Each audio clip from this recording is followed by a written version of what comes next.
So, Heise. No idea why I'm talking to you. Helga, your father says that. Yes, he does, but I don't know why I listen to him. Helga, you're obedient. Yeah, I am. Maybe you should try it for yourself, Zed. Try it for once. See, what if I am obedient to God for 24 hours? Like, see it as a challenge. Like, there are many YouTube challenges. My father is laughing. That are like how to do this, wear extra large nails for 24 hours, how I cleaned my dishes, how I did the laundry, how I wiped my butt with XXXL nails that are like that long. That makes sense. So you can do something like that. I tried obedience to Yahweh for 24 hours. See the results and put a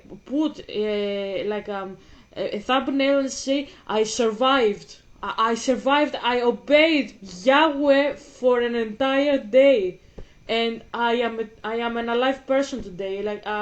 I want to speak about the traumatic experience that I didn't obey my desires and my lustful thoughts for a day, and I actually obeyed to my dad for 24 hours. I think that would be a very enjoyable content.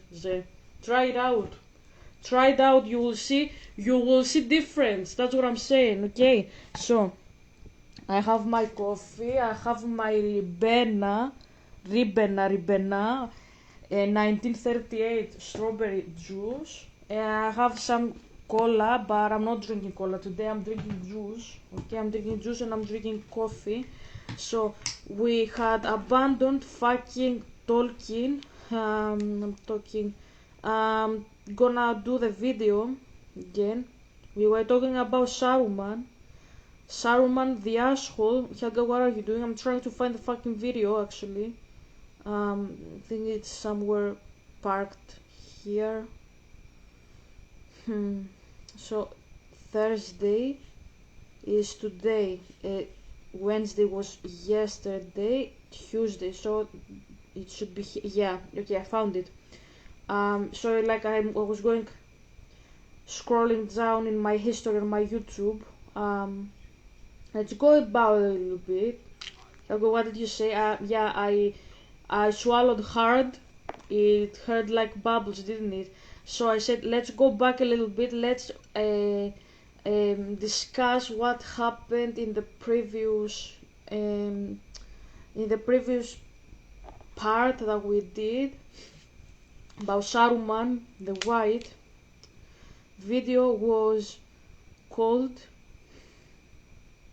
Mouth Dripping with Honey, episode part 1, right?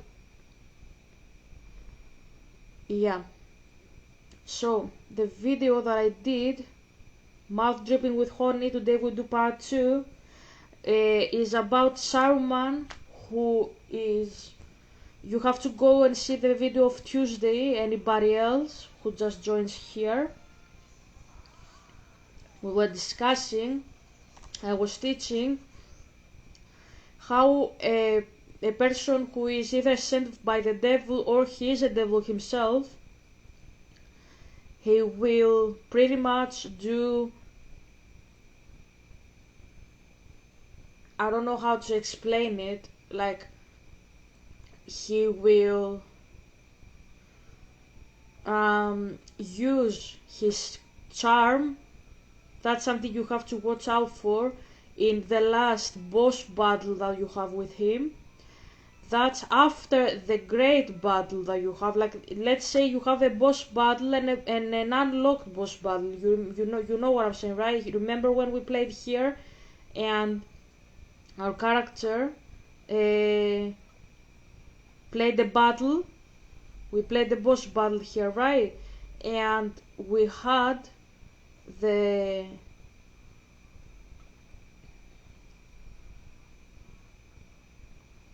let's take it here, and we had the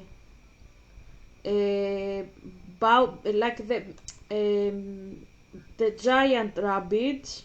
We had to fight with them, And after we fought with them, we had to find directly after that the Bowser's Jr. machine. So we had two battles pretty much. So the battle that you expect is the battle with the huge rabbits. That's what I was saying. And then suddenly you have Bowser Jr. himself, and you're like, what the fuck is going on here? So this is what I was telling you. You have to realize that evil, when they know they are cornered, they will use their last resources. And in the real world, you have people who don't have tanks and laser. They are people who are using their charm and their charisma, because this is the last thing they have. That's realism. As I always say, I don't like villains that have lasers, not because I don't find enjoyable such movies, I do, but I'm just trying to train people to find real evil for what it is. So if you try to find real evil in the world, good luck trying to find a red devil with a trident and horns. That's not how devil is. The devil tries to imitate God, so expect the devil to sound like God. And that means expect God to sound like a human. If you want to find God, he will sound like a human. If you are trying to find the devil, he will sound like a god. Because he's proud. My father is not. My father says thank you. You get what I mean? So, let's see now the video. Let's see the video. So, let's find what we were saying. Okay. You and I, it is ours to command. We will have peace, said Theoden at last, thickly and with an effort. Several of the riders cried out gladly. Theoden... Yeah, we saw that. For were you dead, charm? Yeah. The riders gazed up. And we saw that the charm of Saruman had faded. Let's see this. Before the gates of the Hornburg after he was dead. When you hang from a gibbet at your window for the sport of your own crows, I will have peace with you, and or thank. So much for the house of Aeol.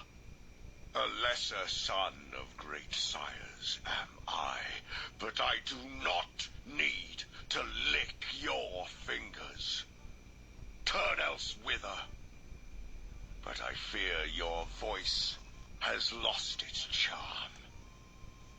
The riders gazed up at Theoden like men startled out of a dream. Harsh as an old raven's, their master's voice sounded in their ears after the music of Saruman. But Saruman for a while was beside himself with wrath. He leaned over the rail as if he would smite the king with his staff. To some, suddenly it seemed that they saw a snake coiling itself to strike. Gibbets and crows, he hissed, and they shuddered at the hideous change. Dotard! What is the house of Aeol but a thatched barn, where brigands drink in the reek and their brats roll on the floor among the dogs? Too long have they escaped the gibbet themselves, but the noose comes, slow in the drawing, tight and hard in the end. Hang, if you will. Now his voice changed as he slowly mastered himself. I know not why I have had the patience to speak to you, for I need you not, nor your little band of gallopers as swift to fly as to advance. Theoden, horse master. He found the patients because he wanted to deceive them. He was trying to deceive them. That's why he did it. And he failed miserably, and because he failed miserably, now he says, I don't know why I did that. He did it, and they dismantled him, they exposed his bullshit, and now he doesn't have power. I like that Tolkien into this topic, he is choosing to show how you can do that, being a truthful person, pretty much, like not doing what I said, like I say always, go along with their bullshit. Tolkien shows here, if you go by the truth will set you free. This is very correct, it comes from the Bible. Helga, you said something else though. I will explain. The Bible has Micaiah telling the truth to the king Ahab, who wanted to be deceived, and Ahab didn't want to listen. He actually imprisoned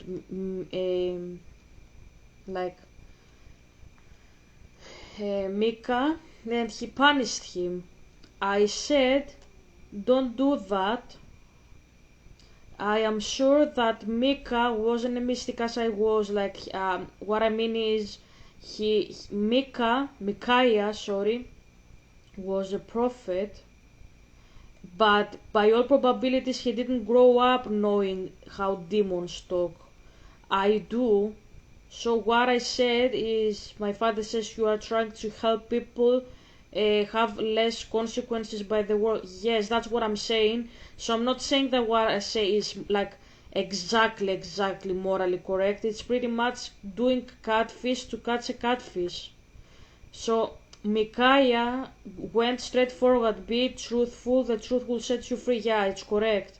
What am I advising is because as an ex-mystic I know that mystics are very absorbed people. They wanna be praised by other people, and I said do their bullshit so they leave you alone and strike them, slice their throats when they least expect it. So I say it so you actually escape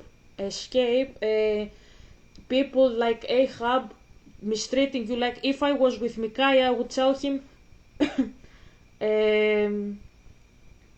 go tell him that the Lord, except if my father wanted him to tell the vision. I don't know that. I don't know what happened into the discussion. So if my father wanted Micaiah to say the vision, that's another point. You have to do what Yahweh says, and that's full stop. But if Micaiah took the decision as a person himself, as a man of like free will man, adult person, to say the vision, I would advise him as a colleague. If I were you, I wouldn't do that, because Ahab will get mad with you, he will imprison you, maybe you will starve, you'll be in a cold cell. Don't do that, I would tell him.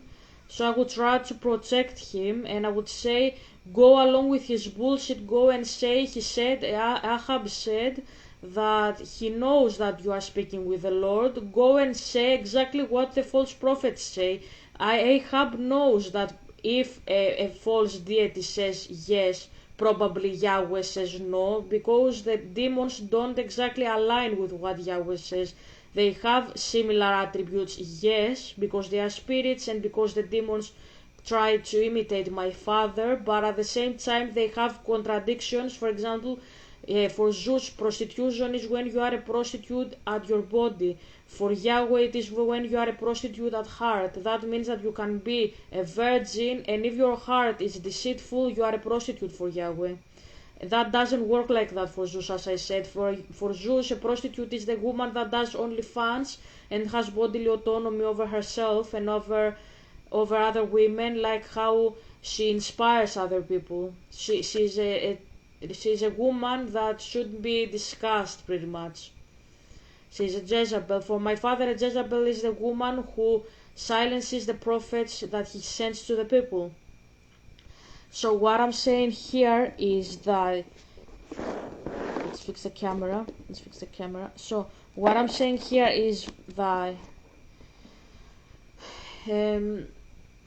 if I were with Micaiah, I would tell him that Yahweh agrees with the demons, like pretty much say yes, exactly that. My father says he did that. Yes, I would say keep it like that. And if Ahab insists and says, but you are lying, Micaiah should say, why you think I should lie to you? Do you think that you are a person to be deceived? Because if you are doubting, that means that you understand that you are in sin. And because I know such people like Ahab, my father says, you know them by experience. Yes, I know them by experience. Ahab wouldn't admit that. He knows that he is in sin. He won't admit it in public because that is humiliating for such a person, but they know. I would insist that I don't know anything. I don't know what you are talking about. That's not a lie. He knows you are lying, as you know he is lying. So it's not exactly deception per se. It's you telling them what they want to hear, and they know that's what you are doing and you are hiding stuff, as you know that they are not admitting they live in sin because they don't want to be roasted and humiliated in public. So that's what I'm advising here. If you are in such case, don't tell such a person. You'll be easier in your everyday life. You won't face prison and stuff like that. That's what I say about Micaiah. Micaiah went to prison. That's what I'm saying. He went to prison. He lied. He didn't go to prison. That's what I'm saying. If he didn't lie, he wouldn't go to prison. He didn't lie. He went to prison. That's what I'm saying. So if he lied, he would be outside. Just because he said the truth, that guarantees imprisonment. So slice their throat when they least expect it, like with Julius Caesar. That's what I advise. My father says, thank you for caring for my people, because I see, he says, that what you say is not acting out of deception. You want people to be protected, and I'm proud of you for thinking protectively as a mother. I just know that if I have something that I can pass on, I can say it, because if you are with a person like Ahab, he's not gonna listen anyway. So why tell him the truth when that's in your own distraction? Like, you tell him, like, I saw this, so you are deceived. Ahab knows already that he's being deceived. He's not living in a parallel universe like Agamemnon. Agamemnon didn't know, nor even for a fraction, that he was deceived. He had no idea. That's not the same thing. Ahab knew that he was deceived. He knew Yahweh.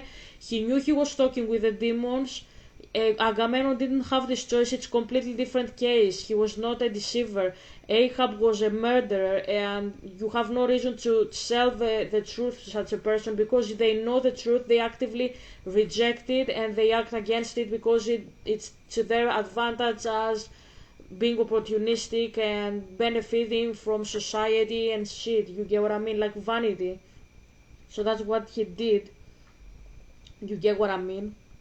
That's what Ahab did. And pretty much what I'm saying is that if you are in such a case and you can avoid it, because the guy knows, like Ahab, the Ahab figure, Saruman figure, knows that they are lying to themselves, to everybody. They know. Don't tell them unless you are dictated by Yahweh to say the truth. Unless, because if you follow what my father says, that's the best option for every party involved. Like for you, for the others, if Yahweh says do it, you have to do it. That's the best option. If you disobey, then is when the problems start. You have to do what my father says. That's what I said in the beginning of the video. Obedience. Obey my father. So if you don't do that, then you will have a problem. But if my father didn't instruct you to tell, look, I show you a vision, go and tell Ahab, if he doesn't do that, you don't have to say to any Ahab. That's why I say I don't know if Micaiah knew from Yahweh to say the vision, or if Micaiah, he said it himself, by himself, without my father's knowledge, like agreement. My father says this is what I mean with the swans. Don't give the pearls to the swans. Yes, the pigs, exactly. So, swines. Sorry, I can't pronounce it. I pronounce it like it is a swan, like the bird in the lake. I don't mean that. I mean the pig, swine. I'm a Greek. My pronunciation is not always very Scandinavian, I suppose, influenced Germanic. So, what I'm saying is, yeah, I think it's better for you. I think it's better for you. Well, I hope you're happy. Excuse me, are you implying that this is our fault? Spawny and I were perfectly happy together 5 minutes with you and he gets kidnapped. And what's Papa gonna say when he comes to find a giant energy dragon hanging out in his castle? Nike, for you, he's still on vacation, so you'll still have time to clean up the mess you made. That's him now. It's probably just another photo of him standing next to a stupid statue of an old pile of rubble. I like that. Took a picture. Decided to come home early, son. See you soon, Papa. Oh, I will put that. I will put that. Decided to come home early. See you, son. See you soon, Papa.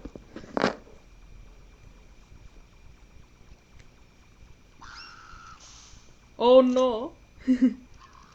That dragon's gonna squeeze my dad and then my dad's gonna squeeze me. What am I gonna do? You gotta help me. I'm coming, Papa. I'm coming.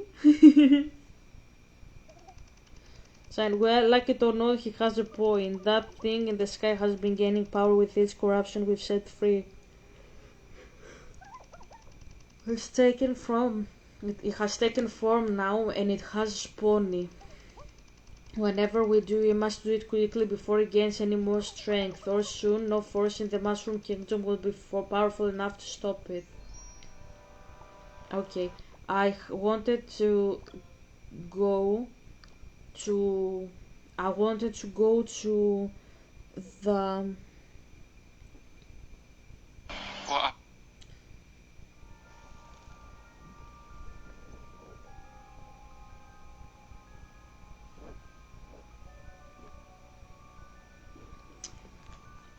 Okay, did I take this? Take a screenshot. The screenshot of Bowser Jr. saying, "Papa, I'm coming." I'm just trying to see which picture is the best for thumbnail. So let's go back now.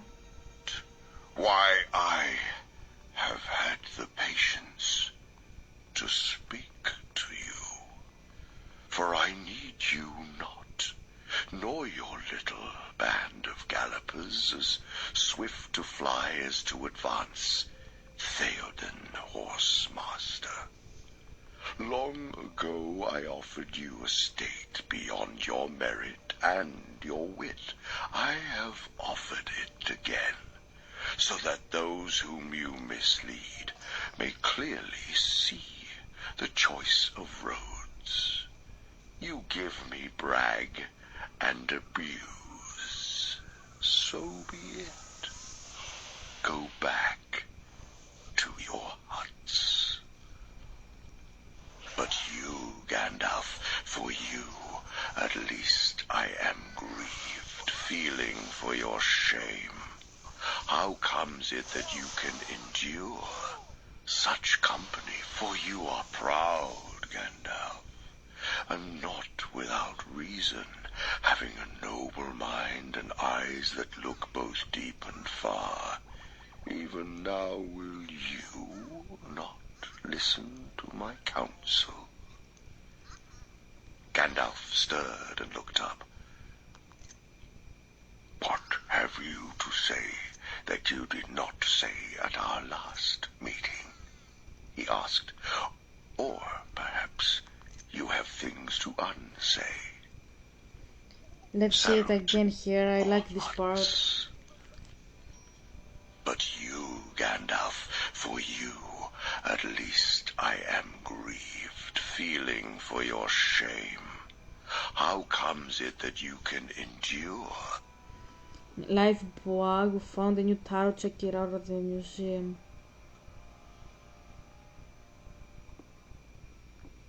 Such company, for you are proud, Gandalf, and not without reason, having a noble mind and eyes that look both deep and far. Even now will you not listen to my counsel? Gandalf stirred and looked up. What have you to say that...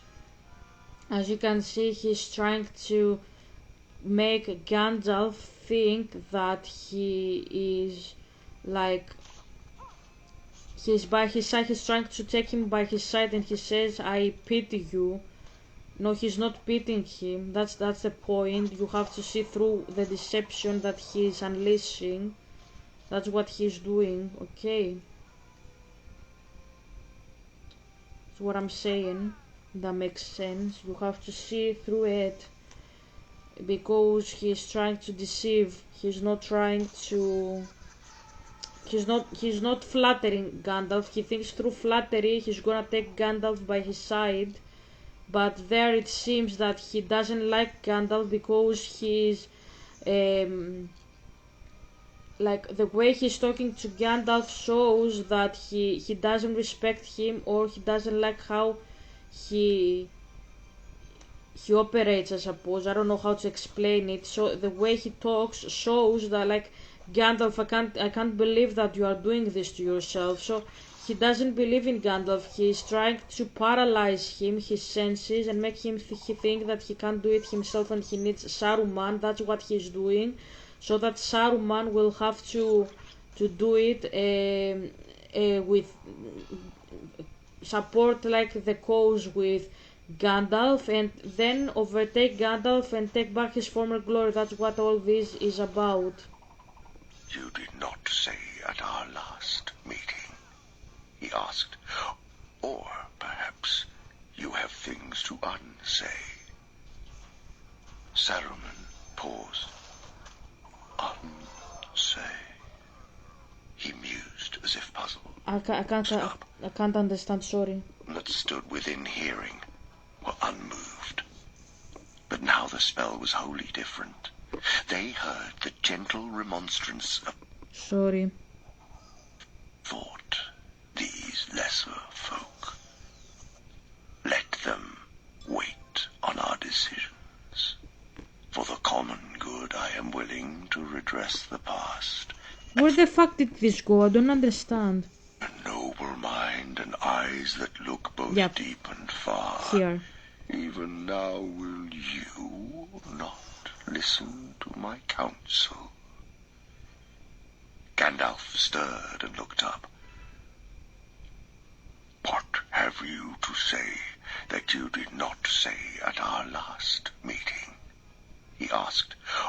Or perhaps you have things to unsay. Saruman paused. Unsay. He mused as if puzzled. Unsay. I endeavored to advise you for your own good, but you scarcely listened. You are proud and do not love advice, having indeed a store of your own wisdom. But on that occasion you erred, I think, misconstruing my intentions willfully. I fear that in my eagerness to persuade you I lost patience, and indeed I regret it, for I bore you no ill will, and even now I bear none, though you return to me in the company of the violent and the ignorant. As you can see, he's trying to flatter him that he's wise, and I didn't treat you very well, I regret that. He's apologizing, and he continues and he says, you have taken these idiots here very much. So you can see that he's still trying to persuade Gandalf, and he told him, I know you are proud. No, he doesn't. He is bluffing. He's trying to win back his power because he lost his power. That's what happened. That's what I'm saying. Right. And you can see that because he says that I miscalculated shit and this and that it shows evidently so that what he's doing is deception. How should I? Are we not both members of a high and ancient order, most? Can you see that? He is referring to the fact that they are angelic beings. Saruman, he was called Kurunir, he is a Maya, and Gandalf is called Mithrandir, and he is a Maya. His teacher in the angelic realms was the Valar, I think, I'm trying to remember, named Melian, the same woman that married Thingol, the father of Lúthien. That's what I remember. Maybe I'm wrong, but that's what I remember, that he learned his craft as a wizard from that woman. But anyways, he learned it from a woman, a woman Valar, if that makes sense. She's very powerful, and he's also very powerful, okay? And Saruman is also a very powerful Maiar, but Sauron is also a Maya, by the way. I don't know if I said that. Sauron is also a Maya. The only difference is that Saruman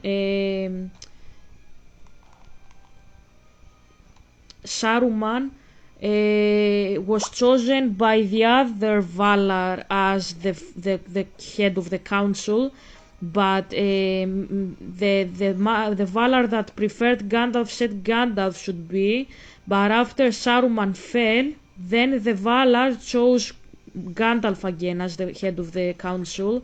The other wizards were Randakas the White, I don't remember his name though in the other language, and the Blue Wizards.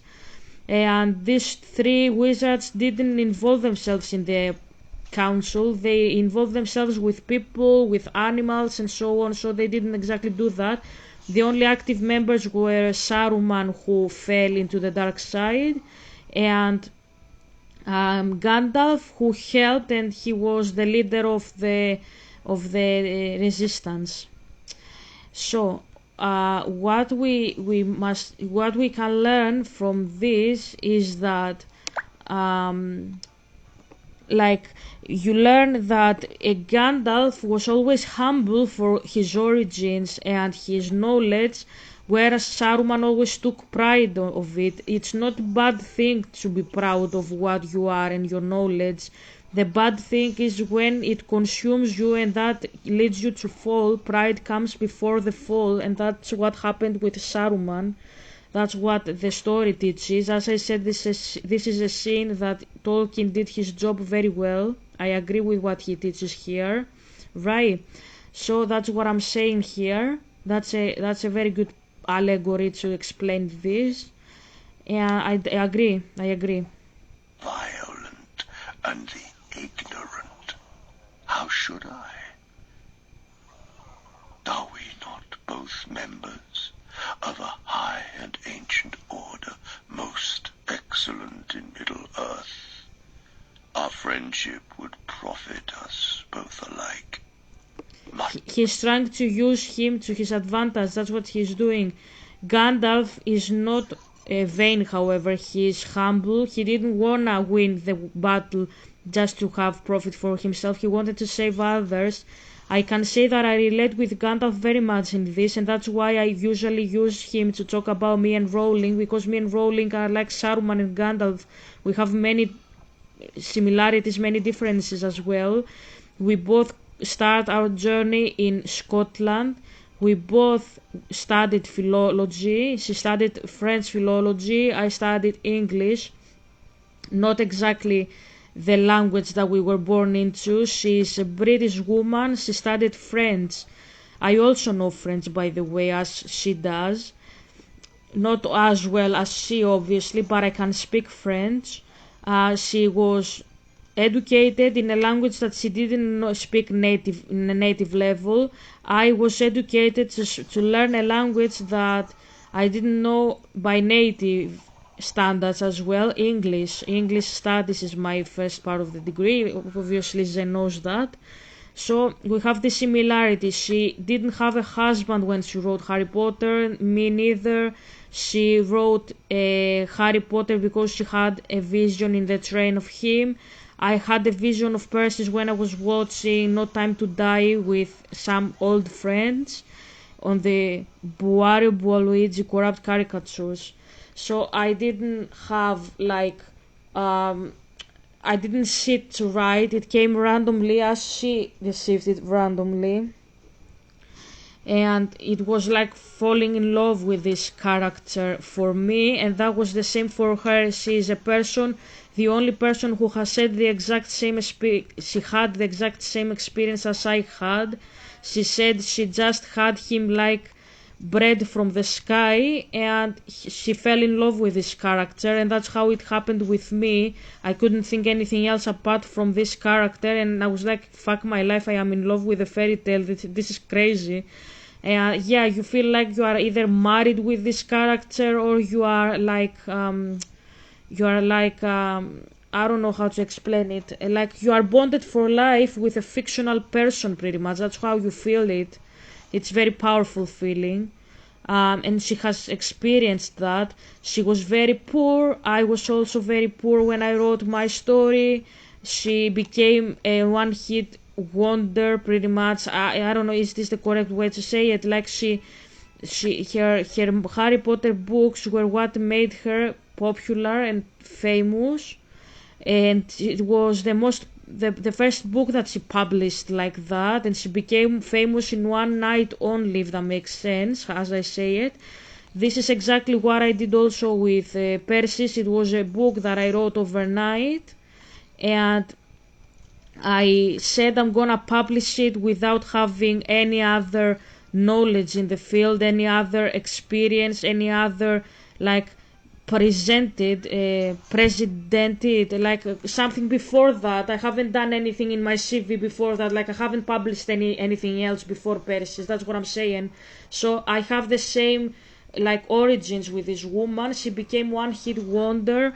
My father says this is what will happen with me, because this is the exact same job, like publishing a fictional fantasy book that is meant to like heal people from like spiritual trauma and explaining theology in a fantastical setting. So that's what he says. So you can say some things are already done, some other things are prophesized, the last part mainly, but also we have differences. That's where the Saruman Gandalf allegory I have said about me and Rolling ends, because I'm not gonna use my books to weaponize against any person. I never had these ideas about myself. I wanted to write the book so that people will be happy about me, happy about my father. They're gonna be happy about themselves. They're gonna be happy reading them and expecting another book from me, or another TV show or a movie, whatever comes into my path. I'm gonna receive it. I am actually a woman that affirms. I am a non-binary woman. This is how I go. I am okay with my female body, but I see myself as a non-binary woman. Okay. And I think that trans people should be given their bodily autonomy. I disagree very much with what Rowling said. In other words, in other words, okay. I also what else? I also think that what she's doing now by publishing tweets and speaking so badly about other people that admired her and being so divisive, I think it's a very nasty thing to do. I disagree very much with it, because as I said, I am affirm trans people, but I am not like Emma Watson into this. I have to confess that I am not like Emma. I don't think that you have to be friends with such a person. I don't believe so. I get why Emma says it. She's a very good woman. That's why she says it. But I disagree very much with her because Rowling is a bad person and Emma has no reason to be a friend of this woman at all. That's how I see it. Okay, that's why I say I disagree. You shouldn't wanna be friends with a person who doesn't have the same rights with you, ideas for the human rights as you do. You shouldn't wanna be friends with them. That's what I'm saying. Because Emma, if you ever watch a video, that's what I'm saying. In the future, that woman who is not affirming trans people, you said it yourself. You said it yourself. People that are in the trans community suffer discrimination for decades, and Rowling is inciting hate against them. She's not desperate for help for women. There are many trans people who wanna be helpful to women, some others who are just wounded and maybe they are causing harm and they don't know it. You can be polite. Rowling is never polite when she's talking. She's always pushing the strings for division and contention. Like another Aries goddess, pretty much. That's what she's doing. And if she was 100 years ago, she would do exactly what the Austrian painter was doing to such people. She would call for killing them, persecuting them. So what she's doing today, maybe today we are not living in the previous century when people didn't have rights like that, but she's and like today people have rights and they can save themselves and their bodies because there are people who care today and they have information and shit.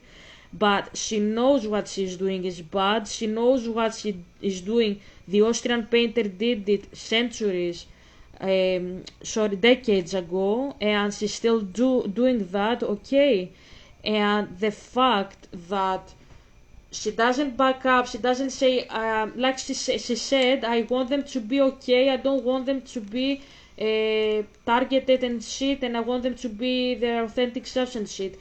The fact that she says it doesn't change the fact that she's inciting hate. You can say that you disagree with something, even though saying that you disagree with somebody's free choice to identify as a woman is crazy for me. I am a woman, but I don't feel bad that somebody else who is born in another gender, whatever gender that is, they wanna be identifiable as woman. That doesn't stop my femininity. My femininity wasn't something I chose, it was something that my father gave me, and I'm not gonna do the lawyer for something that I didn't fight for. That's what I'm saying. And that's what she's doing. And when she says, I don't want them to suffer, but what you say doesn't help anybody. It doesn't help them, it doesn't help me, it doesn't help you. And yes, I am a poor woman who says that. I don't have multi-millionaire bank accounts. I don't have the means to support myself. I am a born woman and I identify as a non-binary, but as I said, I'm okay with the female pronouns. I like my female body. I like girly dressing, but I don't think that dressing as a woman makes you a woman. You can dress as a guy and still identify as a woman. Clothing is just fashion for me. It's nothing deeper than that. Okay. So what I'm saying is that if Emma ever watches the video, you shouldn't wanna be friends with such a racist person, Emma. I understand that you say it because you are a good person yourself, but you have nothing to win with such a person. One day or in the close time period or in the farthest future, this person is gonna betray you very harshly, ghost you, betray you, treat you badly, bully you for a decision you took. This is not a good friend and you shouldn't trust such people. That's what I'm saying. Right. And my father reminded me something about Rowling. Uh,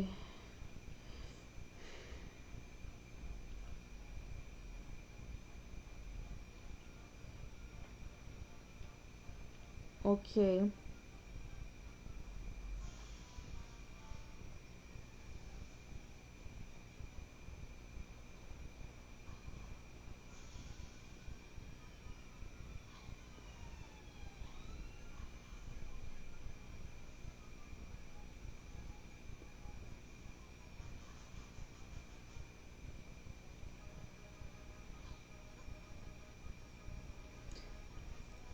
will ask Copilot because I can't find it. There are too many. There are too many. Too many like articles. Um, Rowling said something about Hitler and caused controversy, I think, some years ago. My father reminded me. Can you give it to me?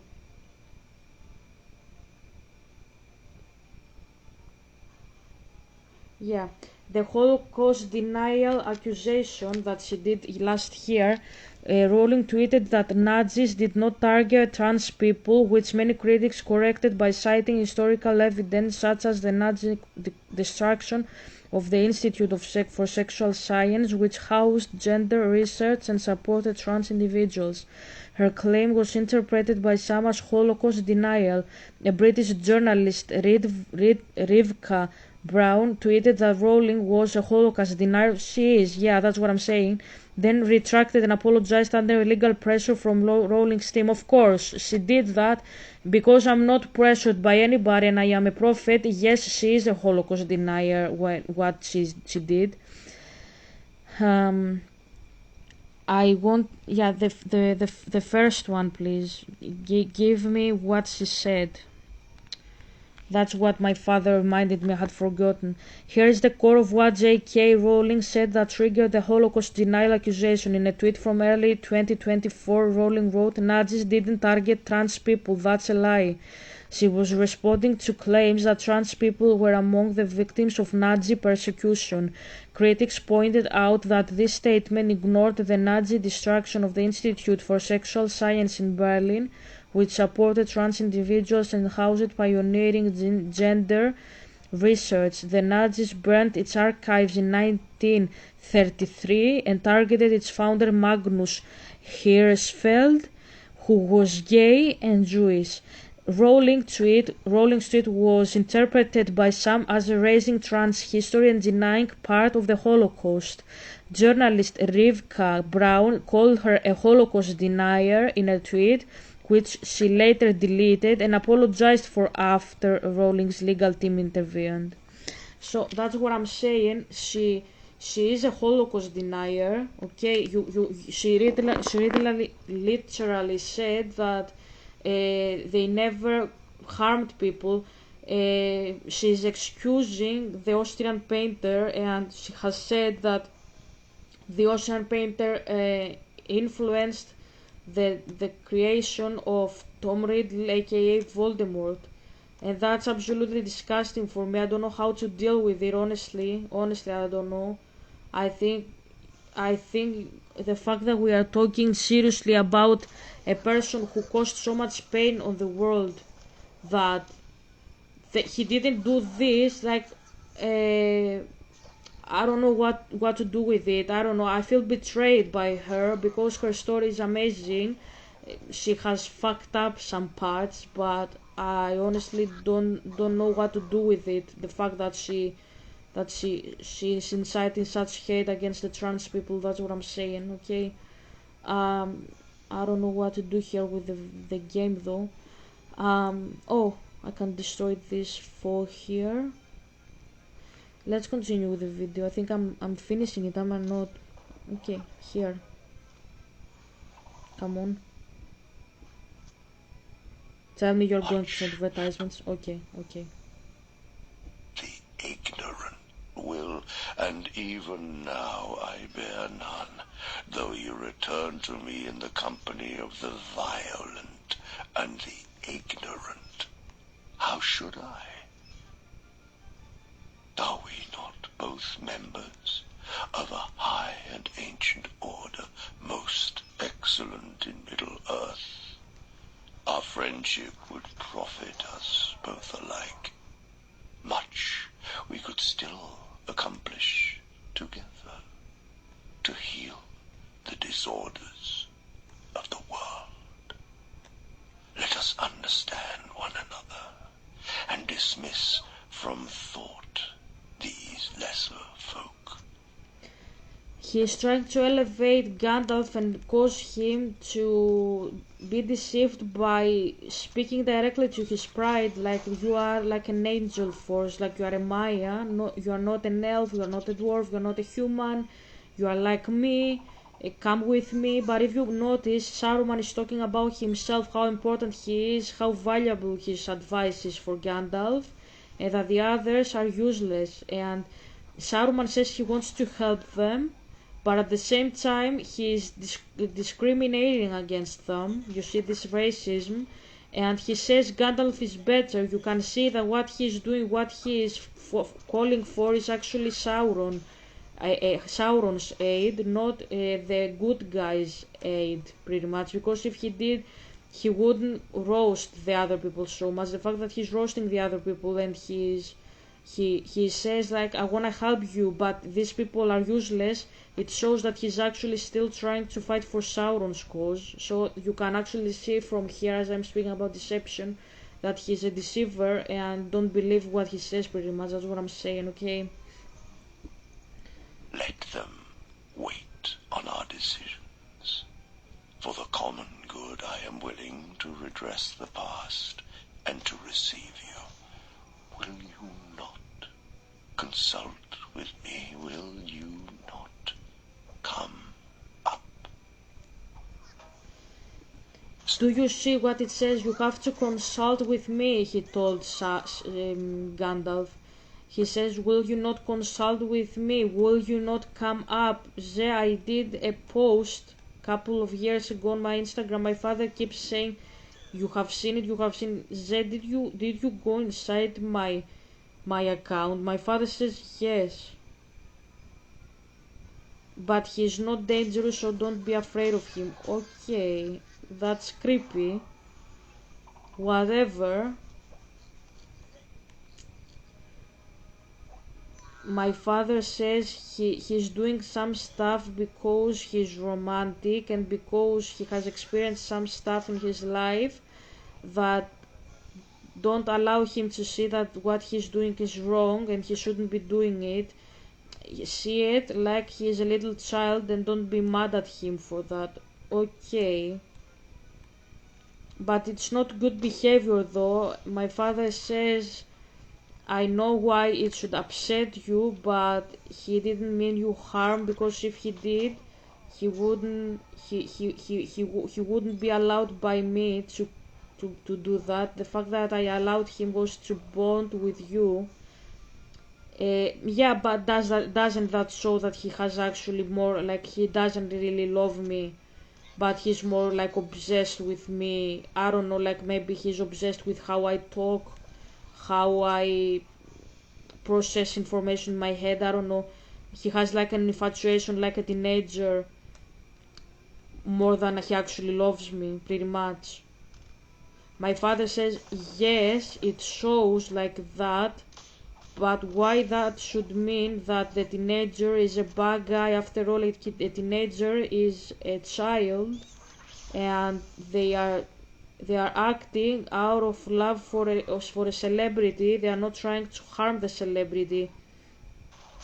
The teenagers that adore and cry at night for a celebrity are not the person who killed John Lennon.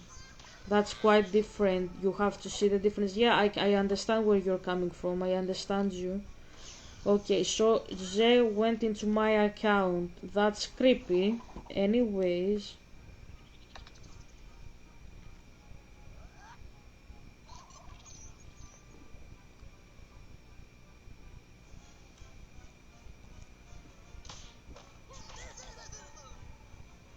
So great was the power that Saruman exerted in this last effort that none that stood within hearing were unmoved.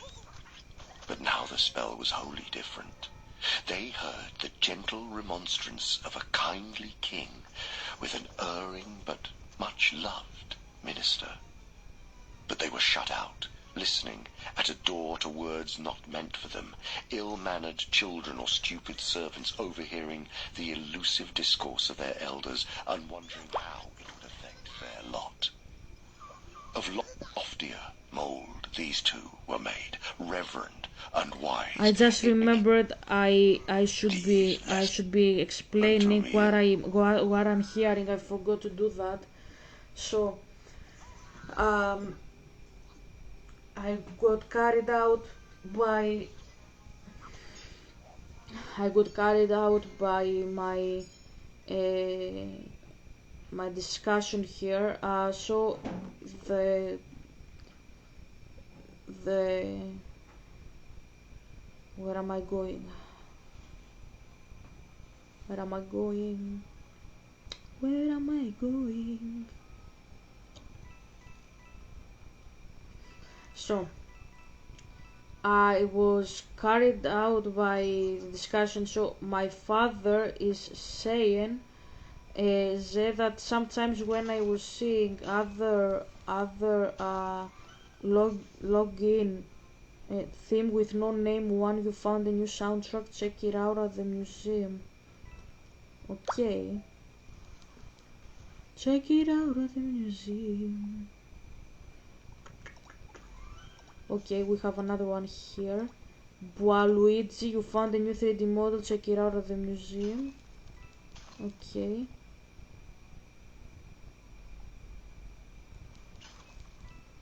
And we can break these.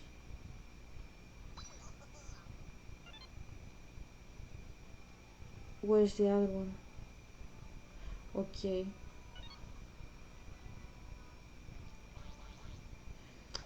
So my father is saying that sometimes when I see different logins into my account, sometimes in the past when I did that, that was from you, he says.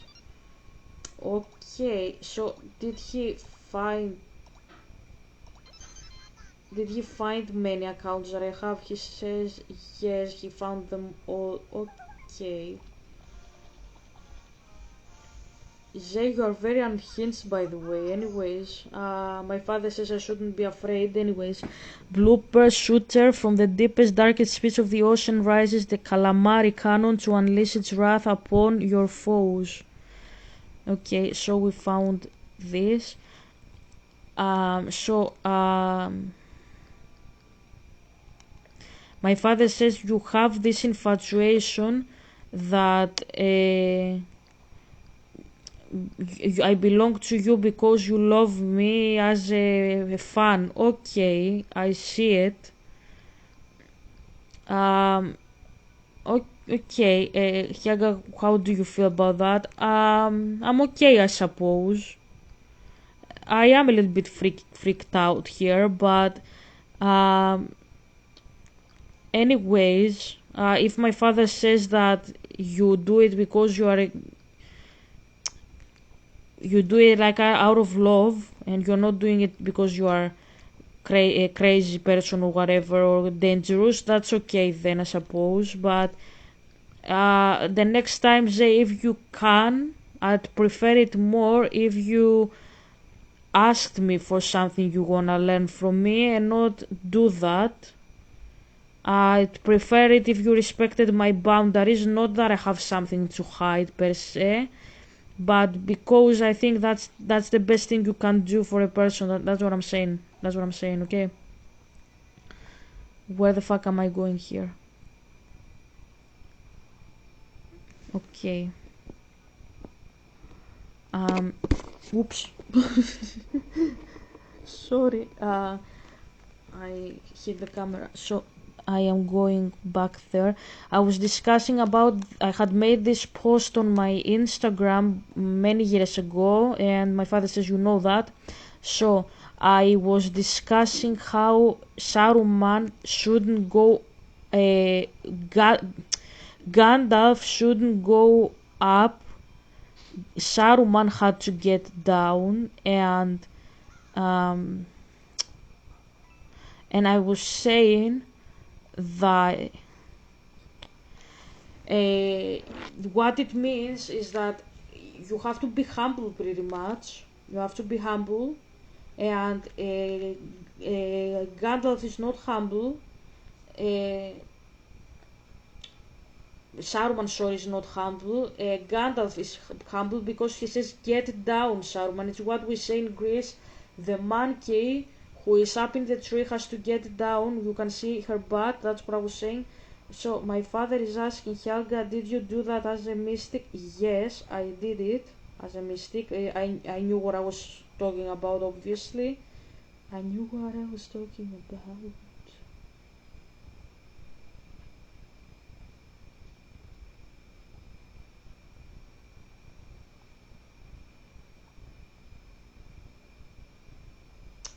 So, Helga, what are you doing? I will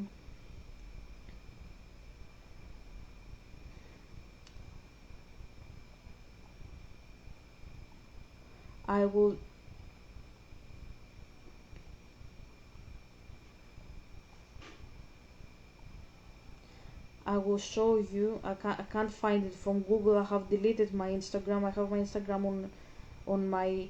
I'm not using it, but I have it on my fucking Chrome. If I want to do it, I'm gonna download it again. Okay, and I'm gonna tell you what exactly I did. It's just some seconds away. Okay. Um. Okay, I'm downloading it. So I had done that. I was speaking about Tom Riddle. I was speaking about Saruman and Gandalf. I remember I was speaking about many stuff. Much stuff. Sorry. What the fuck am I talking about? So let's open it. Takes too much now. Please. Yep. Thank you very much.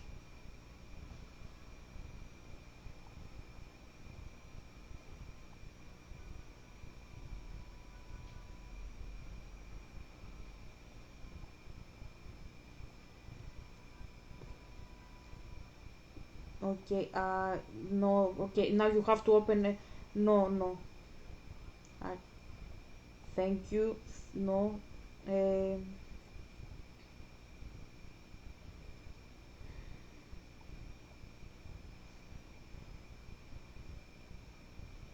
okay, archive. I will go. The fuck is wrong here? Uh, I think around September, October, August 2019. What the fuck is wrong here? Sorry. Um, Not here. September.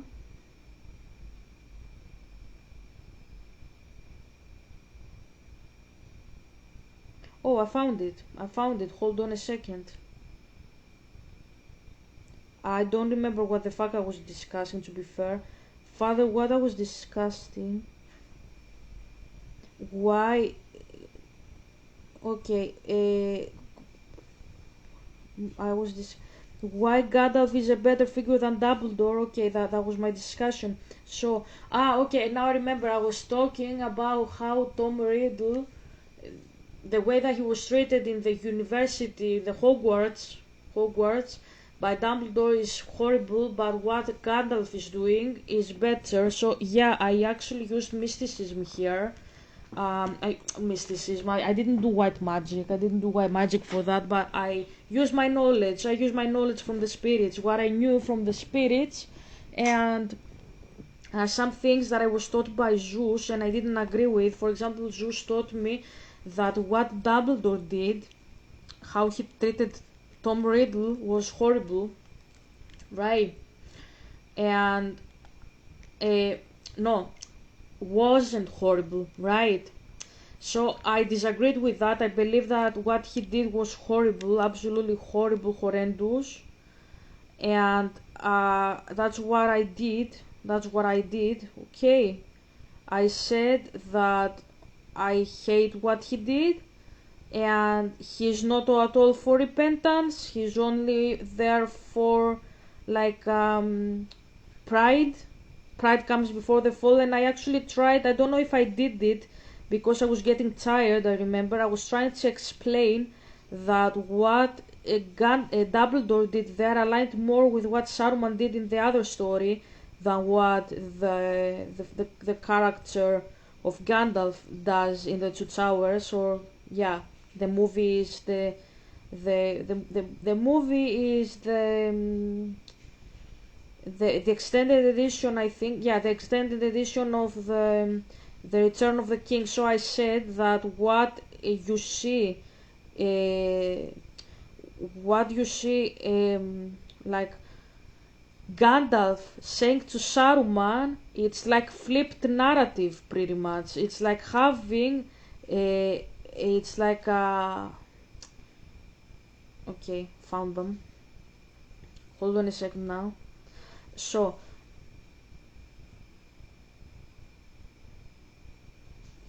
what I was saying, pretty much I was trying to do it, but I don't think I did that deep because I was very tired. I tried to say that Gandalf in the scene in the Return of the King, the extended version, is closer to Tom Riddle, and Saruman is closer to Dumbledore. And when you say Gandalf looks like Dumbledore, yeah, at the surface he looks like Dumbledore usually, but there are some scenes that his character aligns more with the other side in Rowling's books, and Saruman aligns more with Dumbledore, and that proves that Rowling has problematic theology and Tolkien has a better theology. Like, if you ask me who is a better author in terms of spirituality, definitely, absolutely, definitely Tolkien. If I have to choose between the two, Tolkien by all means.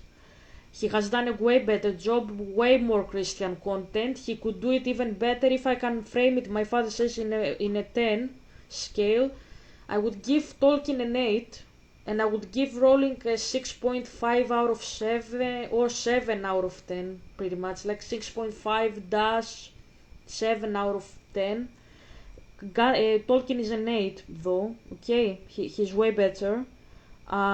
So let's see now what Helgita wrote. Fucking it feels like 2 centuries ago actually. So let's see what the fuck I have written here. Okay, Helga, what are you doing behind the camera? I am saving. I'm saving the fucking screenshots. Back then I had a very good fan base. I was watched by many people. Do I miss it? I don't, to be fair. I don't. Like I was watched by many people, like thousands of people, and I don't miss it.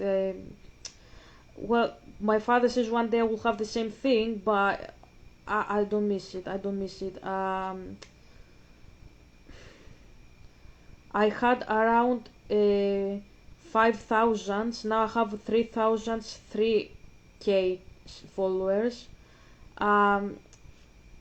I don't know if I will come back again another day, but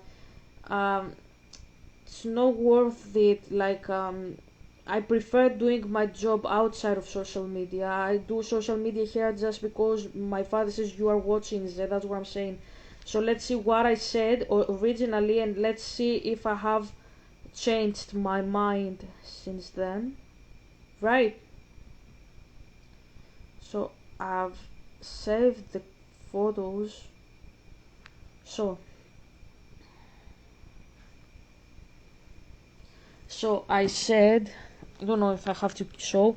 So you voted, and thou shalt suffer great for it. Hope you guys enjoy it. Why Gandalf is a better figure than Dumbledore. Stories dedicated to some of my old friends, I suppose. Why I would dare say the comparison that is going on between these two is more annoying for us Tolkien's fans when she called me Dumbledore. As far as I enjoy Harry Potter myself, Helga, you were 19. I was, legally speaking, I was 18.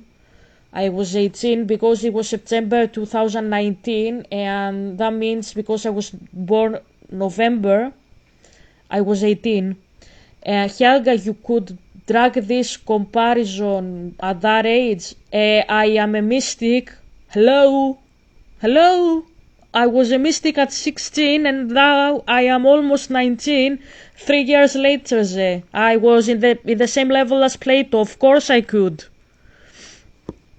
As far as I enjoy Harry Potter myself, you gotta admit that Gandalf should remain anyways on the top just because he was made kinda a century before the Dumbledore boy. Okay, I agree I still with that.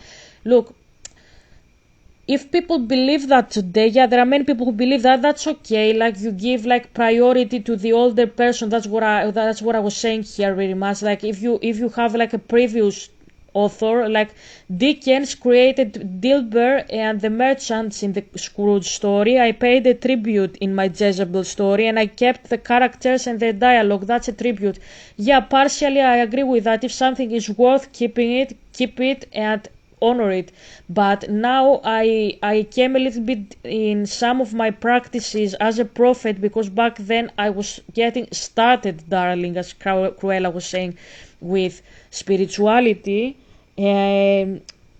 with my father this time, not with Zeus. That's what I'm saying, right? I was changing sides, and now I see it a little bit deeper. I am like, if something is worth destroying it, for example, the Iliad has many shits there that I don't agree with today. If you don't agree with something that's fundamentally demonic, that's what I mean. Like, I'm not saying destroy literature. If you like watching Titanic Z, do it. That's what I'm saying. But at the same time, I say, if something has damaging elements in the story, for example, I find personally damaging very much when you go to little girls and you tell them Mulan was a warrior, she didn't have a boyfriend, she died by her own hand when the emperor asked her to become a concubine. I think you shouldn't say this story, and even if it is a true story, say it when the child is almost an adult. Don't say it when it is a child. You don't have to raise your kid like that. That's what I'm saying. And apart from that, what I'm saying is that if it is a fictional story, change it and make it more biblical friendly. You don't have to tell a child that a girl that he will see in a Disney movie, like a princess, she died by her own hand because she had to be objectified, and that she didn't have a boyfriend, because the girl 5 years old will start thinking that Mulan is neglected. Why didn't she have a boyfriend? Will I also not have a boyfriend when I grow up? So will I also be asked by a guy like that? Should I be guarding my virginity like that? Die for it? It creates a very bad mental state for a girl. That's what I'm saying. I'm saying this as a professional, okay? So I have changed a little bit my mind. I have evolved since then, and now I'm saying that if you write a story that is worth saying, spiritually speaking, it's biblically consistent, keep it. But if the story has like Zeus deceiving Agamemnon, and you perpetuating this cycle, and you teach people that God can deceive people, no, throw it away. Don't keep the story anymore. That's what I'm saying. Right. So, in fact, Dumbledore was created kind of 25 years ago when Gandalf was created in 1910s, to say the least. So, I'm still saying the exact same thing. As I said, I partly agree with myself, so I haven't rejected it. I'm just speaking from, like, I have evolved. Back then I was 18, today I'm 24. I see it a little differently. Not in the sense that you shouldn't respect the older guy, but respect what has to be respected. That's how I would frame it. So yes, respect him, but not universally speaking. In some cases you have to reject entirely what somebody older has written and reshape it pretty much. So, before we do a weak character analysis with some parallel texts to accompany it, let's say why the Dumbledore boy is in fact quite inspired by Gandalf. Some fans of the Tolkien's universe claim that he is Gandalf's copy-paste, but I don't agree with at all with this statement. I made a typo here. Okay, so let's see. So the Dumbledore in fact existed in Middle Earth. Middle Earth is Tolkien's world. Okay, it was an insect. I didn't know that. I don't know if Rowling, and I didn't know that back either, that if she took inspiration from it, probably not, but I just used it to speak about it like a random info. I didn't say anything about that, as I can see, and I remember it a little bit. Some other similarities they share. Both are the, let's say, chief advisors of the main heroes of the books. Yeah, Frodo and like Harry. Both of them have long beard. I said this for fun. Both of them die after falling down in front of the hero of the books, or where Gandalf was resurrected, but we will say this later. So that's why I actually prefer Gandalf, because the other grandpa dies, and I honestly don't like that, because I really like Dumbledore. Today I appreciate Dumbledore more because, as I said, I evolved as a person and I see some things differently as a person myself. That's my opinion here, but I insist that some things that Dumbledore did are very evil, and that's why I didn't like him even back then. That's what I'm saying. So I evolved, but I didn't exactly change my positions. My positions remain the same. I usually don't change my opinions as a person, to be honest. My father says yes, that's true. Both of them lead the army against the antagonist. Both of them are regarded as very extremely powerful. Yeah. Differences, let's get into it. So difference number one, life and death. Dumbledore is a human who is the greatest wizard to ever have breathed. Well, for me, the greatest is Voldemort, but I guess this is another lesson.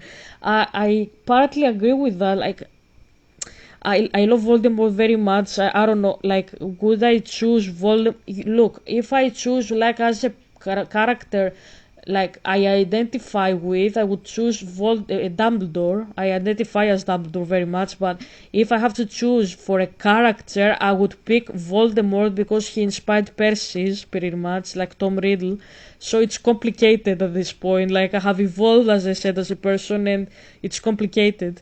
But he dies at some point, and no, he never returns back. His basic point is that he is there alone. There is no god whatsoever in the Potterverse. That's what I say here, that there is no deity. Like, if you ask me where is Yahweh in the story, Yahweh is exactly Lily Potter, the woman that dies in the beginning, but because she's not a character that appears in the saga, what I say here, the Potterverse, there is no god, there is no deity. If you ask me what is God's character in the Goblet of Fire, he doesn't have any. That's what I said with Dickens. So I told this by my spiritual experience, okay?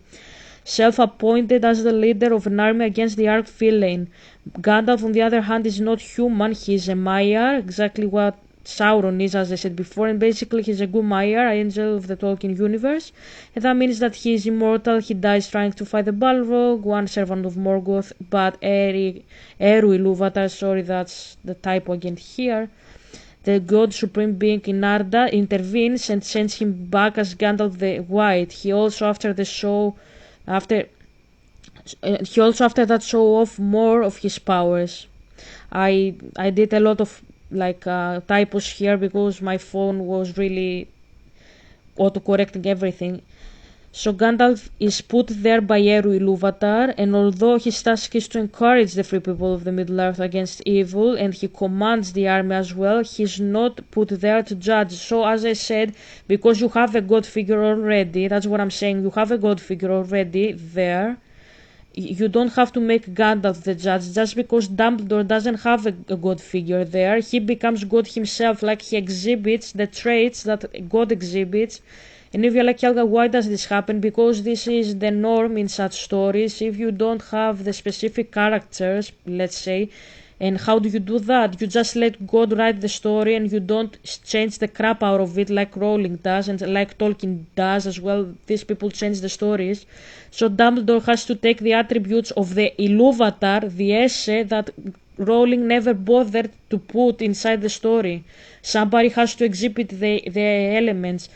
That's what I'm saying. So this is why there are some things that happen in the universe, like our universe. That's what I'm saying. So if you create a story and you don't put some elements, the story will go fucked up because you don't include some stuff. So, for example, you don't have a deity here. So who is gonna judge people? The police, for example, because there is no deity. So who is gonna judge the morality? The police. In my story, who is the police? Percy. Is he morally good? No. So does this person. But my story has essay. So my story has got to try to decide what is wrong, what is right. So that's why it is better structured. You have a character that here is missed. That's what I'm saying. I'm explaining to you what I have written because I don't know.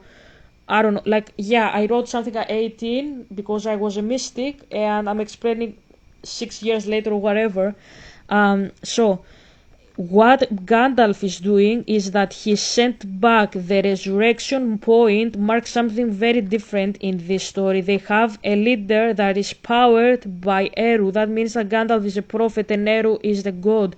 Dumbledore dies, he is both god and prophet in the story because there is a character that is missing, so the other side is left with a god that is also a prophet. That's again problematic.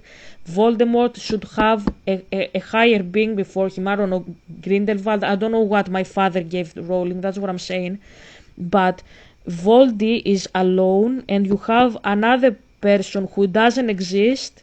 He exhibits his characteristics like devil and false prophet in Voldy's personality. Dumbledore isn't there, so the other side doesn't have anybody. They are without a leader, and Voldy is the leader of the bad guys. That's why the story is very much unsustained, doesn't have substitute, doesn't have pillars and bases, and that's why it lacks like substance, it lacks morality code, it's very superficial. That's why it feels like a teenage drama. It's because pretty much it lacks depth. It is lacking a basic understanding of how the world should work. That's what I'm saying. That's what I'm explaining. I mean, when I say he is not put there to judge, that's why he's not judging, because Dumbledore has to do it here, and that's why the story is not so heavy, spiritually speaking, as the Lord of the Rings is. That's why I pick Lord of the Rings. What holds me back into this account as far as the Dumbledore boy is concerned? Basically, let's clear this mist out of you. I don't like at all the Dumbledore boy anymore. That's my opinion back then. As I said, I have changed a little bit back from here. I like him as a character. I just dislike some of the things that he did, as I did back then, but now I have evolved as a person. But yes, I understand still what I said. I partly agree with it. But I don't disagree with myself. I just evolved how I see it, because now I say yes, he has good character traits and some others are not, and he could be a better character, better structured if Rowling had inserted some characters mainly to the deities. The deities aren't around, so the deities don't exist in the universe. So the fact that the deities don't exist, that's what makes it problematic. So if the deities existed, then Dumbledore wouldn't be that problematic. And when I say a deity, you don't have to put a literal deity like a spirit in a heavenly realm and shit. You can put a deity in another form, like in Asterix and Obelix. The deity is Panoramix. He is the druid. That's a deity. You can put him like a wizard, you can put him like a woman queen. There are many ways to put the Christ figure. In The Lord of the Rings, you also have Aragorn, for example. You have Samwise. You can have characters that exhibit this morality. And if you're like, Helga, how can you create that? You don't. You let my father dictate the story and the rest will fall into place. Because these people are arrogant and they think they can create from scratch something that would be epic, and that's why they fuck it up. Okay, so I have said into the previous lesson, he reminds me of some Greek people that worked in offices 10 years ago without doing anything at all, but only ordering others to finish off their chores. Yeah, I agree with that. Basically, Dumbledore orders Harry throughout the book to do what he could do. Well, if he is the greatest wizard and blah blah and blah, then why is he not confronting into a duel Voldemort to kill him? Gandalf, on the other hand, does the exact same thing, but he is placed by Iluvatar, not self-appointed as Dumbledore is, to inspire everyone against Sauron's evil, so he cannot do what others have to do. This is the exact opposite of what the Dumbledore boy does. He actually is not doing something that he could have done himself. except if I only suggested if he indeed fears Voldemort inwardly and he's scared to face him. I don't know. So what I'm saying here is that I will go word for word to explain to you. I have said that in the previous lesson he reminds me of some Greek people that worked in office 10 years ago without doing anything at all, but only ordering others to finish off their chores. Yeah. Basically, Dumbledore orders Harry throughout the book to do what he could do. Yeah. Well, if he's the greatest wizard and blah blah and blah, then why he's not confronting into a duel Voldemort to kill him? The reason he's not, that's what I'm trying to say. I'm trying to point people to think. I'm using rhetoric question because this is the Socratic manner that I was taught as a mystic and as a Greek. The reason he's not doing it is because he's the deity and the prophet of the story. That's the problem. That's why you see a person who should do the job not performing the job, because he has taken attributes of a character that Rowling hasn't created. Gandalf, on the other hand, does the exact same thing. Like he exhibits like these Dumbledore characteristics, but he does the exact same thing while he is placed by Ilúvatar. He's not self-appointed as Dumbledore is. That's what I'm saying. He's exhibiting deity attributes.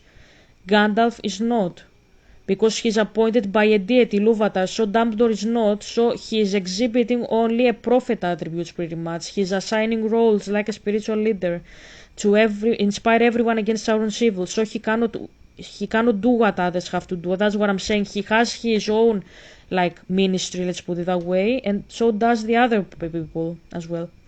This is the exact opposite of what the Dumbledore boy does. He actually is not doing something that he could have done himself. That's what I'm explaining here, except only if I suggest it if he indeed fears Voldemort inwardly and he's scared to face him. I don't know, I'm joking here, but yeah, you get what I mean, right?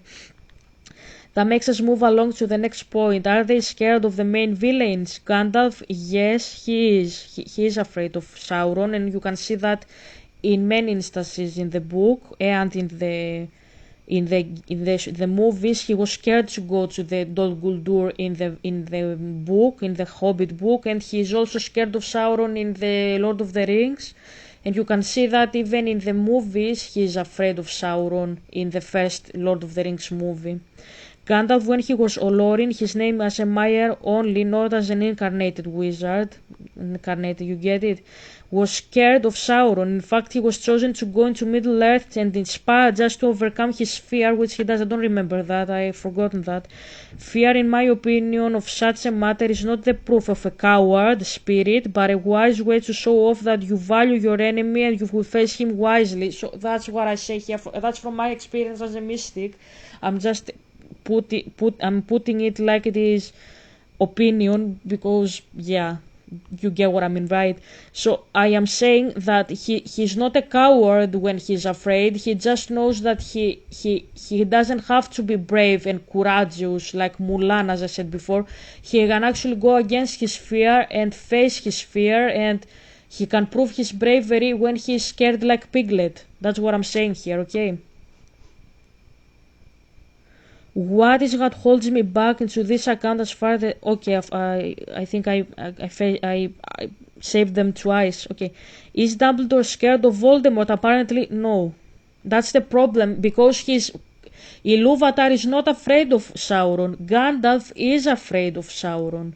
Dumbledore isn't afraid. I'm saying them again because I don't know if I said them correctly. So Sauron. Ilúvatar isn't afraid of Sauron. Gandalf is afraid of Sauron. Dumbledore isn't afraid of Voldemort. So why isn't he facing directly Voldemort? That's what I'm saying.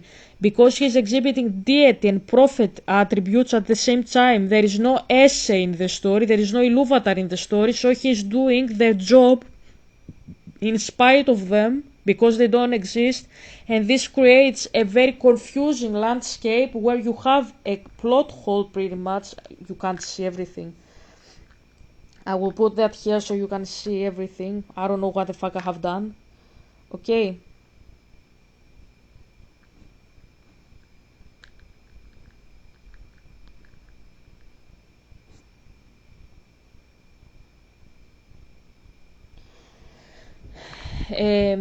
So you have a character that has the power to stop a dark wizard and he doesn't do it because he's exhibiting prophet attributes alongside with deity attributes. So what did I do with Desmond? Desmond is a prophet. Persis is the false prophet. Persis has the devil. Desmond has Esse. So the deities work as deities and the prophets work as people. So Persis is afraid of the prophet. The prophet is feeling angry with the false prophet. The gods are in a quarrel. So you won't have Desmond saying, I'm not afraid of you and I forgive you, like he is a megalomaniac pretty much. I don't know if that makes sense. Like saying like, I know you destroyed me, but I forgive you. And then you read it and you think that speaks about forgiveness and how you must be perfect Christian and forgive people. God doesn't like such a thing because it shows you that Desmond is a perfect person and you can't attain that. People have wounds, people have traumas. You can't compare people with a deity person pretty much. My father says, thank you Helga. What I'm saying is that you have to make a character that will feel human and will not exhibit deity attributes. Because Esse will forgive Persis instantly because she's a deity. Desmond feels betrayed. He is angry, he feels vengeance, he feels sadness, he cries, he has outbursts, he has bitterness, and then after he goes through all the stages, then he says, I forgive you. Persis is the false prophet. He lives in terror and fear all his life because he's talking with the devil. He will be afraid, he will curse, he will false prophesy things, okay, and then he will come into terms that he's a liar and he will repent. If that story was created by Rowling, Persis would either never repent and he would take devil attributes that usually the devil has in Christian stories, like the eternal evil, the eternal good, or he would have the attributes of a fallen person who repents like he is an animal, so he would cry instantly. He's not a villain, he is a victim at this point, and he says, I repent, and he can't find rest pretty much. And you read it and you're like, I am this person, I am a wreck and I can never go home. No, that's not the point of the story. It's just that the author hasn't created the character that should be the deity behind this character. So the person who is adamant he's the correct person and he will not change his ways, that's the devil. Persis has anger, but then he repents and he says, I come into terms, I am a liar, I want forgiveness, I know I am redeemed by Esse. That's how you write a story, you create another two characters, that's what I'm saying. Rowling hasn't created these characters, so Dumbledore just orders people around self-appointed savior, and he doesn't do anything when he has the power to, because there is a character missing in the story. That's what I'm saying, okay? According to the books, he's definitely not afraid. He even roasts him in several occasions, calling out his flaws into love. Let's not start again that he never taught him this magic. Do you see what I say? Like, if that was my character, Dumbledore would have taught Voldemort love, and Voldemort wouldn't have accepted the teaching, so Dumbledore is free of sin. So now you have a prophet who isn't doing his job properly. That could be a good Desmond, as I said. My father says he likes that. He could be a good Desmond. So he calls Persis and he says, fuck you, you are a bad person. And you are like, and what are you doing with that, Desmond? You are only accusing him. Are you teaching him anything? So the story has a lesson for the other human as well, the antagonist, that the antagonist who is morally consistent, Desmond is a correct person. He is a very passionate teacher of the law. He has one major flaw though. He doesn't forgive easily. He has to fix his forgiveness, and he is doing that in love in the story, in kindness, in love and in mercy. He says, I heard your daughter, I want you to know I forgive you. I won't do that to you. So he processes it in his head. What Dumbledore is doing is exactly that. He doesn't teach love, but he doesn't have the opportunity to repent and say, I didn't teach this person love, I only ever condemned him. Because he's exhibiting deity attributes, at the same time he's exhibiting prophethood attributes.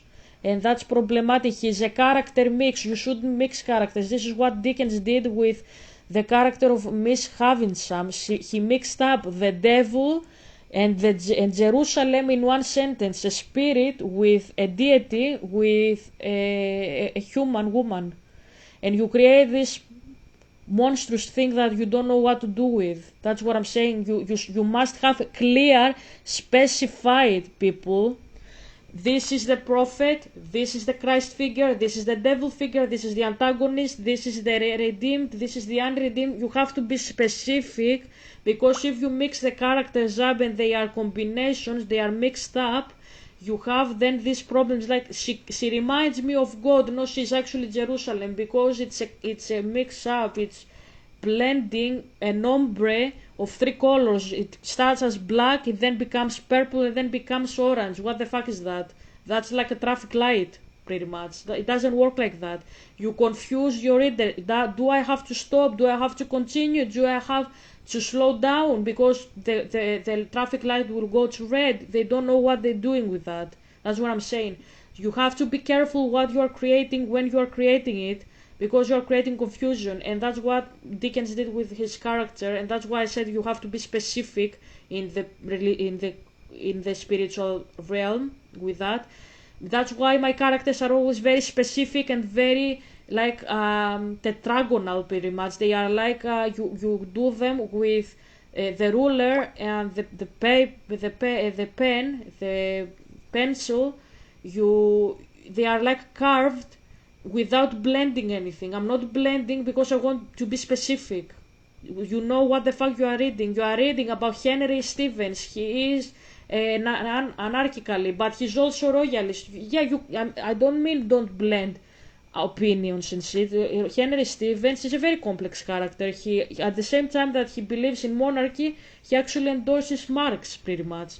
You can mix that, but be specific. This is a cop, he's 20, he struggles with alcohol, he went to a village, he wanted to find who killed Imogen, he found out that Imogen actually is alive, the other people are royalists, the other people are Marxists, they fight, this person did this person said that, this person is from Greece, this person is from the UK. Be specific, don't mix up archetypes. Don't make the devil archetype being mixed up with a person.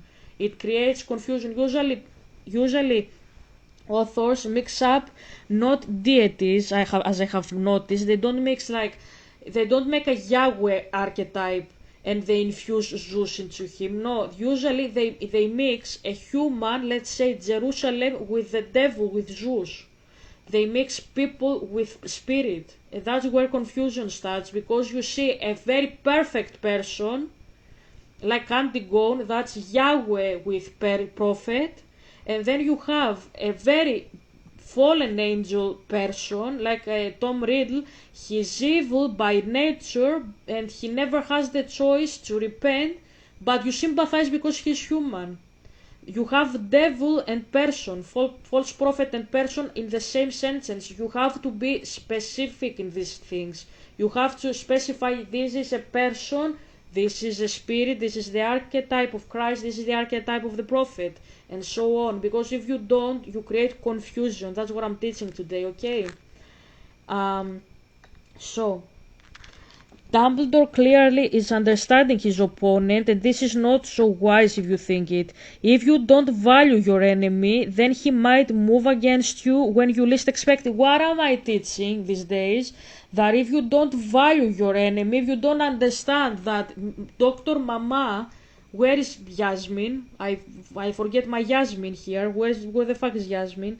I wanna see the face of the Arab queen here. Where the fuck is she? Okay. Fucking Dr. Mama, you remember? Right? So, what did Yasmin do? She has every power to kill you because she's the chancellor. What are you doing in this case? What did I say? Understand that she is dangerous. What you will do if you will go along with her bullshit, I explained why I think you should go along with her bullshit. But if you don't and you wanna be I don't know, like a brave, true, loyal like Mulan and say your truth like Micaiah did in the Bible story, do it. I'm not discussing here what you will pick, but I'm saying acknowledge she's dangerous.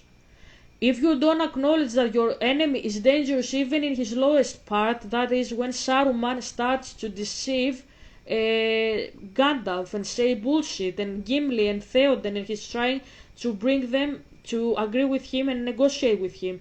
If you don't acknowledge that this is the boss battle you are doing, they can actually turn against you whatever meaning and slash your throat. That's what I'm writing here. Yes, I knew my bullshit when I was 18. Didn't I say that already? That's what I'm saying, bestie. Okay. So, what the fuck? Cuckoo.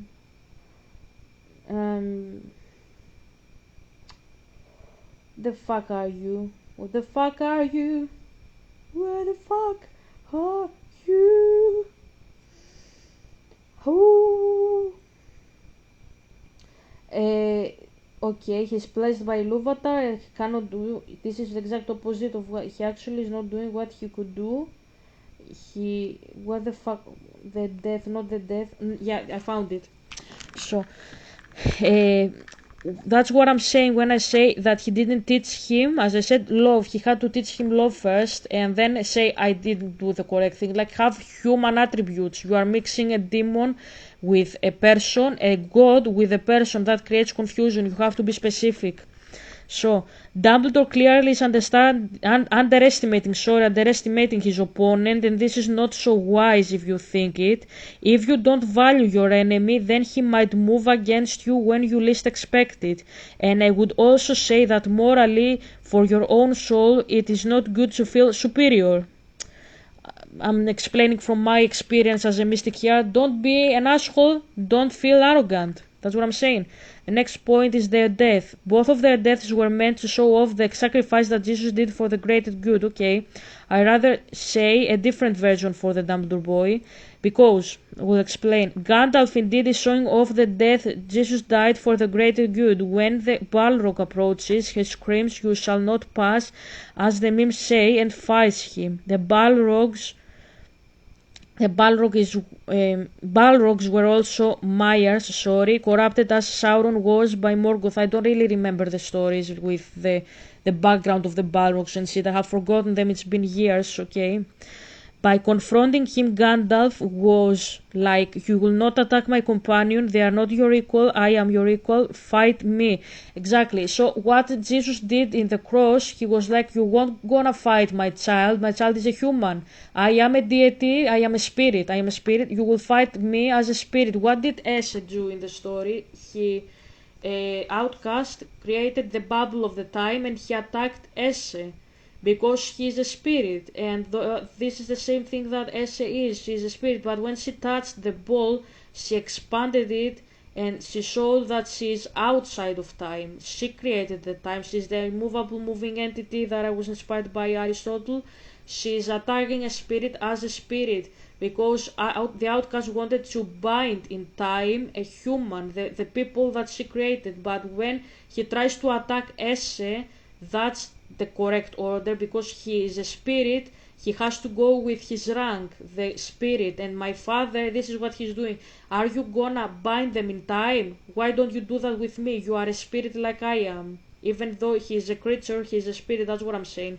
And here you have exactly this. You have Gandalf, who is the same rank as Sauron, saying, "Don't fight," and the Balrogs, of course, "Don't fight them. They are hobbits, they are dwarves, they are elves, they are humans. Don't fight them, fight me.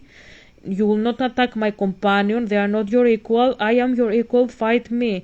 He dies in the process after he finishes off Balrog. Balrog also doesn't die, but his spirit goes up, as he's an angel as well, as I said. And Gandalf's sacrifice is confirmed furthermore when Eru Ilúvatar, again the typo, intervenes and brings him back to life as Gandalf the White, as Jesus was brought back to life. So he is following exactly the pattern, because Tolkien listened to my father in that. He correctly made Eru Ilúvatar a deity. He made the prophet dies, he is returned back. Don't start telling me Jesus is a deity. Yes, he is. I'm explaining in terms of novel storytelling how you have to create such a character. I'm not saying that the deity figure has to be a deity per se. You can also make them a human person that doesn't die, for example, or anything. An elf, an animal, a cat that protects her kittens. She doesn't have to be a deity. She just has to have deity attributes, deity character. Separate her entirely, clearly from the other characters and know that this person is the deity figure, the Christ figure, and the other person is the prophet. That's what I'm saying. You have to be clear and consistent into that. So Tolkien did the job correctly here. That's what I'm saying. Dumbledore never comes back as he is a human. He is a human. I didn't want to explain it because I didn't know how to explain it. What I'm trying to say here is that Dumbledore doesn't exhibit the attributes that Gandalf is exhibiting. I just didn't know how to say it without sounding weird because I was initiated. Gandalf is immortal. How is this confirmed in the canon? He is an angel. Yes, he can go back. Rowling never made such standards in her story. Her story is you meet death as a friend. That's what she believes. So Dumbledore can't return back with these laws of the universe she has created. My universe has as laws that you can't die at all. You can't die. So with that law, even if you die, you come back to life eventually, because this is the law of my universe. The universe of Tolkien has as a law that the angels cannot die, they go back to Iluvatar. So he can come back theoretically. That's what I'm saying. So Rowling didn't write that. She made him a human, fully human. He has no attributes. As you can see here, I said the God figure, who is also the prophet figure, he's a human, he doesn't come back. So what does she say here? God won't resurrect himself. That's the meaning. That's what I'm saying. Because he doesn't have a way to return back, not even with magic. That's what I'm saying. If she said magic can resurrect the dead, then he could come back and say he is a full deity. That's what I'm saying. While this is not a good point, that's what I'm trying to say. Like, I was trying to explain it without sounding weird because I was 18, okay? And but it is a good point to say that his death is clearly not the death that Jesus had. That's what I'm explaining. I'm trying to explain, like, yes, he died, but he's not exactly a Christ figure. His death might have helped a little Draco Malfoy, for example, but he literally ordered, again, crazy, Snape to kill him. So you don't only have him dying, he's not even sacrificing himself as Gandalf did. He asks a person, kill me, and even worse, that was called by fucking Voldemort himself. Voldemort asked, like, Malfoy kill Dumbledore. Voldemort said that, and for some reason the Christ slash God figure plays the game of the false prophet slash the devil and says, yes, I have to die. He accepts his fate. Who will kill me? Snape, kill me. Don't let Malfoy kill me. That's crazy. That's demented. You have the devil slash false prophet person decide who will fall, who will rise. You make the deity, the correct deity of the story, the devil, the false prophet, and instead of revoking this and saying, no, this won't come to pass, he will survive, and Malfoy and Snape, Rowling makes her characters go along with the bullshit of Voldemort and trying to find who will kill Dumbledore. Will he die himself by the curse in his hand? Will he die by Snape? Will he die by Malfoy? They tamper with the devil. That's crazy. You are telling people through the screen that the devil is a deity, as I explained, and you also tell them that the devil decides fates, and you are also telling them tamper when the devil tells you something, tamper with what he says and try to make it come true. That's crazy. You tell people to get initiated, to talk with the spirits, and so on. My father says I can see all that because I was initiated. Yes, exactly. So, as I said, his death is not a sacrificial death. His death is accepting his fate like another Oedipo pretty much. Zeus told me I have to die. Let's die. Let's take my eyes out of my sockets. You don't have anything to support the claim that there is good into this world, that there is a deity into this world that can revoke that, not come a false prophecy coming to pass, and that the devil might be a killer, but there is resurrection, and resurrection is even more powerful than death. You don't have this in the story. That's what I'm saying. So, Jesus did not order anyone to kill him. He was just willingly sacrificed. Gandalf did the exact same. Yeah, I didn't know I had written that, I didn't remember, but I say it. Serving as a kind of euthanasia, hence clearly not a Gandalf or a Jesus in the books. That's what I'm saying. I didn't remember I wrote it. I don't remember I wrote it. It's there. You can see it again in my posts, I suppose, if you go. So I wrote that at 18 because I was a mystic, as I said. I knew my bullshit. Okay, what I said is exactly that. I just didn't remember it. He is tampering with what Dumbledore is tampering with what the devil told him to do. Zeus told Oedipus, go and die, because you will marry your mother, you will kill your father. And what does Oedipus do? Exactly the same. He makes the devil's prophecy come true. And Rowling follows the exact pattern. My father says she's doing it because she wants to be like Homer and the ancient tragedy poets. Okay. Demented. My father is laughing, but I understand that. Okay. So, point 5, how they see revenge and the antagonist. Scriptures will follow. Hope you enjoy the extracts I will show you to you. Okay, so did I put Bible? Or did I put Bible? I don't remember. Okay, so that's the 5. It's the last one. Here I will go back again in the beginning. Okay, I put the story. Okay, Gandalf confronts Saruman. Book 2, Lord of the Rings, The Two Towers. Illustration showing Saruman up in the tower of Isengard and Gandalf down asking for him to repent for his collab with Sauron. Yeah. Now I do not think I will come up, but listen, Saruman, for the last time, will you not come down? Isengard has proved less strong than your hope and fancy made it, so may other things in which you still have trust. Will it not be well to leave it for a while, to turn to new things perhaps? Think well, Saruman, will you not come down? He says to him, you are proud, monkey, your butthole is shown from the tree, get the fuck down to discuss like mere mortals. That's what he says.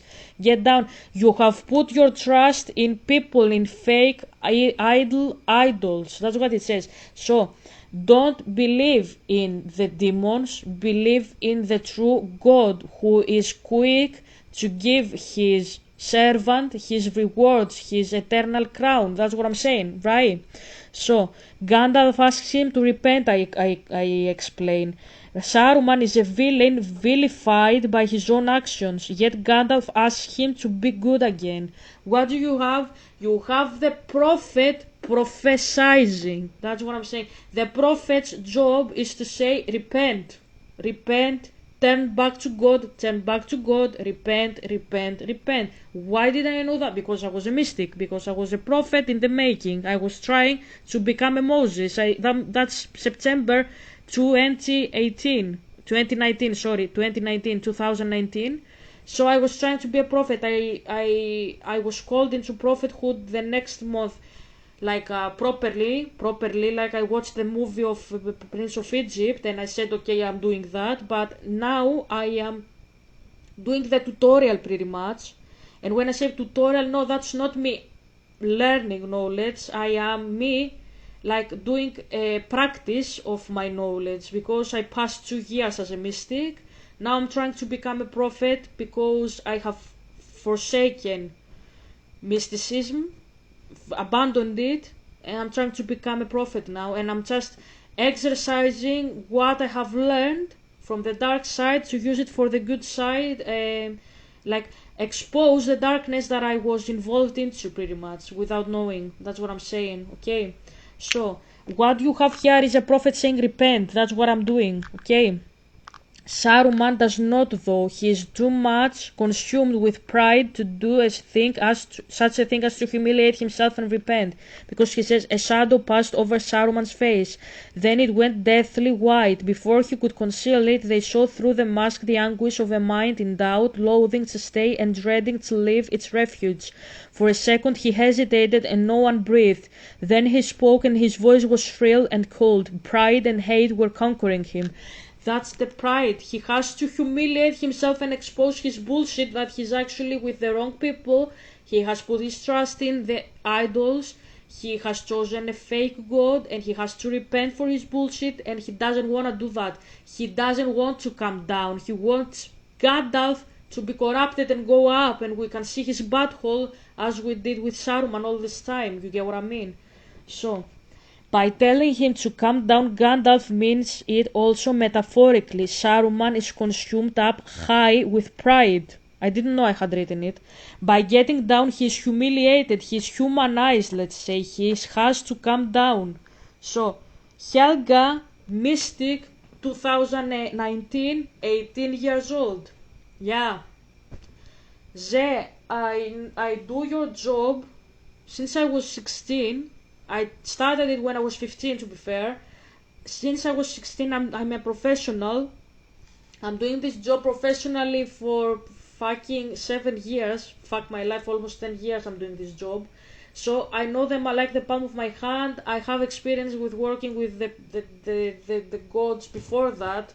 The spirits, like I was speaking with spirits even before that, like visions and like my father was showing me dreams and interpretations of dreams for since I can remember myself. Okay, I know Zeus and how he talks since I was 6. Yeah, that's my whole life. I was with it my whole life. The spirits were always closer to me than people, as I have said. That was not my choice. That was how I was, like, how I did my bullshit, I suppose, because like I didn't choose it, but people are not like the best. I couldn't find friends. I was trying to be with anybody. I wanted to be around with people. I wanted to have a boyfriend, but people like they preferred to scroll in their phones. They preferred to like not do anything like with me, with anybody, and not just with me. They preferred their phones, the people of my age. So that's why I ended up knowing that stuff. I got invested because I needed friends. I created my characters, and so on and so on. And yeah, I'm doing this job for many years. That's what I'm saying. So yeah, when you've met me in your office, I already had a CV of 3 years in practice, but I was getting taught bullshit since I was 6, and that's for school. I knew spirituality from school since I was 6. I knew my bullshit because I was a friend with God since I was forever, since I was born, since I can remember myself. We are friends with my dad. So yeah, if you talk about 19 years old when I entered, I had an experience 19 years. 16 6 okay, 13 years with Zeus, 19 years with Yahweh, and the practice I did was obviously from 6 to 15 with mysticism. From 16 to 18 I was a mystic. So when you met me, I was a prophet my first year. So yeah, it was my first year as a prophet, 3 years as a mystic with this knowledge. Yeah, you get an idea now what I'm saying. Yeah, I wasn't really exactly a random person when I entered your office, but if you're like Helga, you didn't show. What did you expect me to say? Hi, I talk with the devil. I talk with Yahweh now. I was talking with the devil back then. What is wrong with you, Zé? So, I'm gonna wrap up this session very soon. So, I say again, the first point. Will I come down, he mocked. Does an unarmed man come down to speak with robbers out of doors? I can hear you well enough here. I'm no fool, and I do not trust you, Gandalf. They do not stand openly on my stairs, but I know where the wildwood demons are lurking. At your command, he's speaking about the tree birds, and he's calling them robbers when he is a robber. The treacherous are even distrustful, answered Gandalf warily. The treacherous are even distrustful. There is no rest for the wicked, but you need not fear for your skin. I do not wish to kill you or hurt you, as you would know if you really understood me, and I have the power to protect you. I'm giving you a last chance. You can leave Orthanc free if you choose. Saruman is consumed with pride in the first one. He doesn't trust Gandalf. Second, Gandalf insists as a fallen angel by his actions. On a fallen angel by his actions. Like like what I'm saying like Gandalf insists on a fallen angel by his action. Saruman is a fallen angel.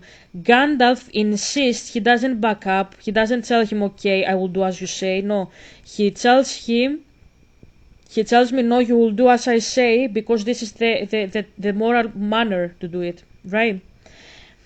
And I explain, he says he doesn't want to kill him or hurt him. Do you see? That's what I'm explaining what I have written in the parentheses.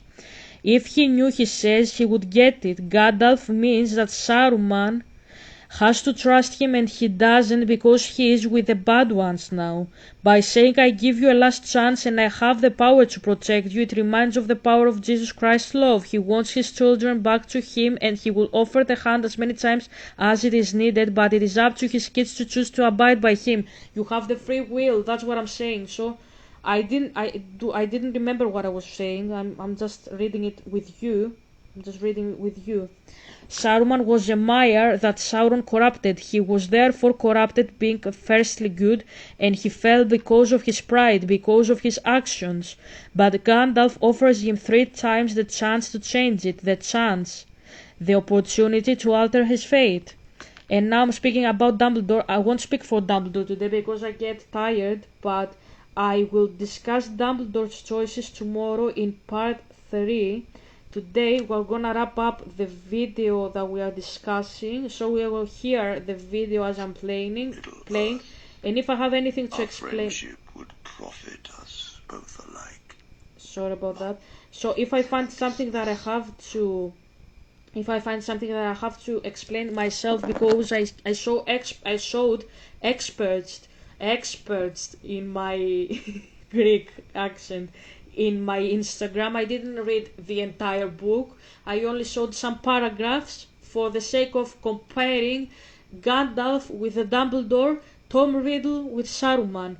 And just because we are listening the audiobook itself today, we are listening the Two Towers, the entire full book, 11 hours and 50 minutes, okay, almost 12 hours, because we might listen something that I didn't include in my Instagram stories that I was teaching back when I was 18. Maybe if we find something else I can explain now, but yes, if you saw my screenshots, keep them from my profile, don't mind you, keep them. And I agree with all I said. My personal opinions in the terms if I like a character or not, that's what I call personal opinion. I don't have other personal opinions, to be honest with you. I changed them in terms, I evolved them. I didn't exactly change them. Like I still don't like actions that Dumbledore did, and I still love Voldemort to the bone. He is my obsession because he's Percy's Tom Riddle, right? I still love him, but today I am more balanced in how I see Dumbledore as a figure, because I got deeper into spirituality with my father this time. I grew older. I was 18, now I'm 25 almost. I grew a little bit. So now I say, yes, I still don't like stuff that Dumbledore did, but now I like his character. Now, back then I didn't. And as for Voldemort, yeah, he's probably, if you ask me who's your favorite character in the series, probably Voldemort, I would say. Not as a villain per se, like what he did. I prefer Dumbledore in that essence, but I like Voldemort because he's Perseus, he inspired my Perseus, he's Tom Riddle. So Um, well, that's what I mean.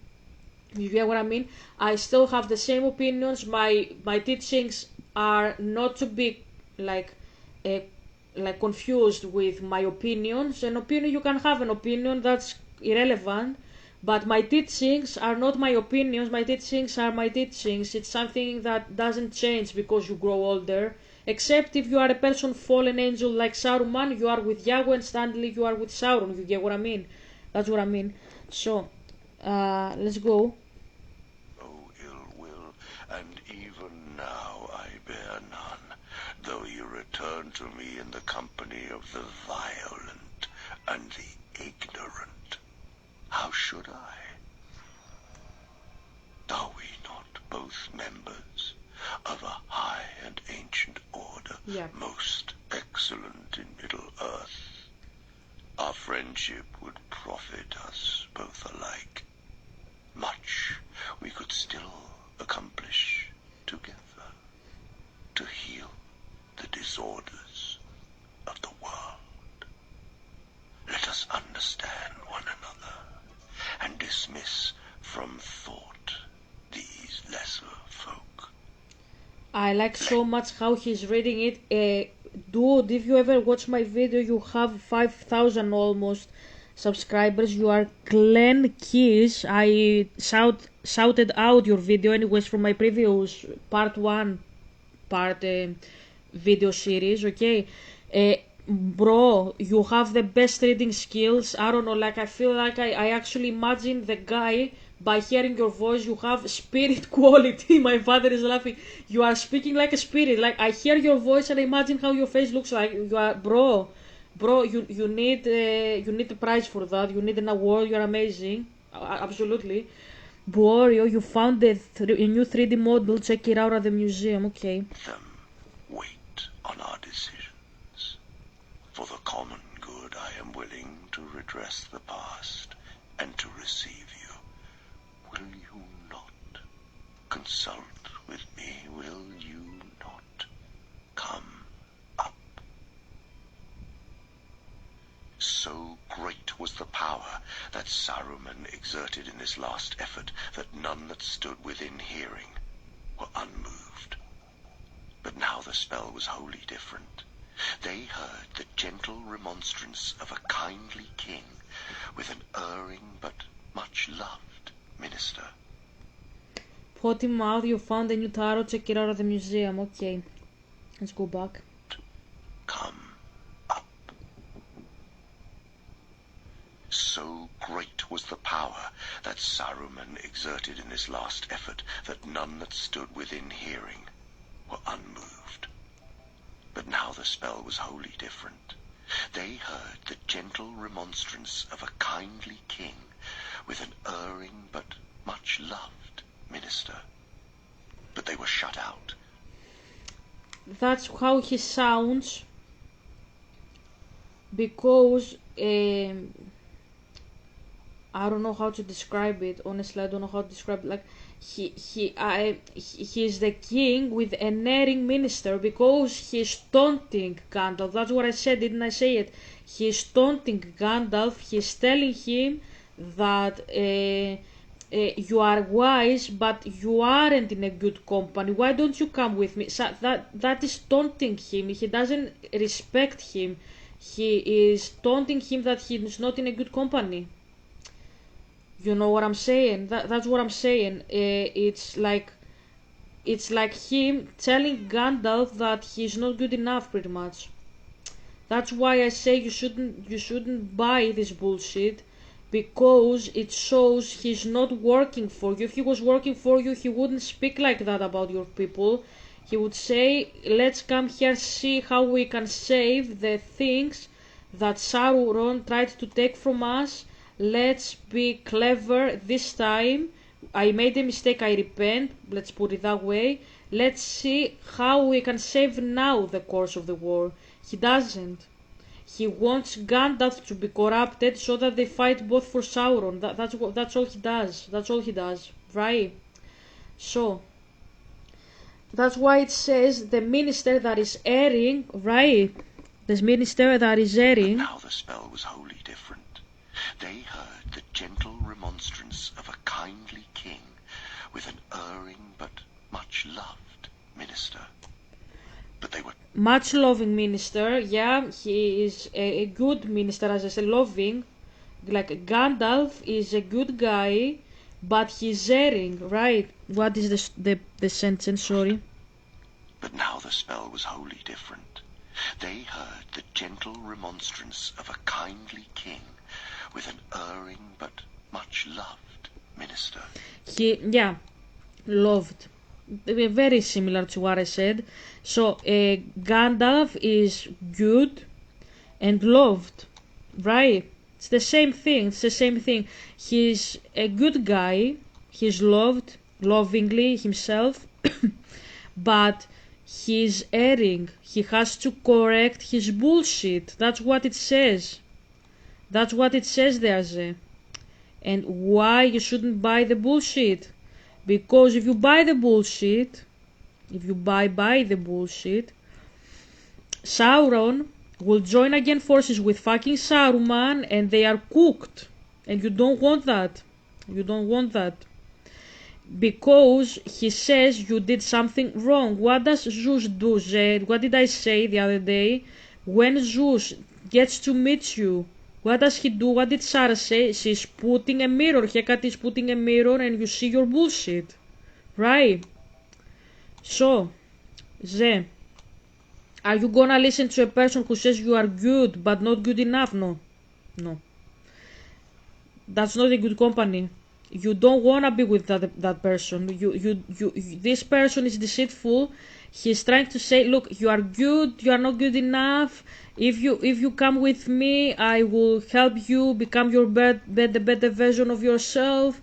Just trust me. I know what is good for you. No, you don't. You don't trust random people because they try to flatter you, and through flattery they push venom out of their teeth, and they are trying to deceive you. That's what I'm saying. Does not make any sense. But they were shut out, listening at a door to words not meant for them, ill-mannered children or stupid servants overhearing the elusive discourse of their elders and wondering how it would affect their lot. That's what I'm saying. This is mysticism.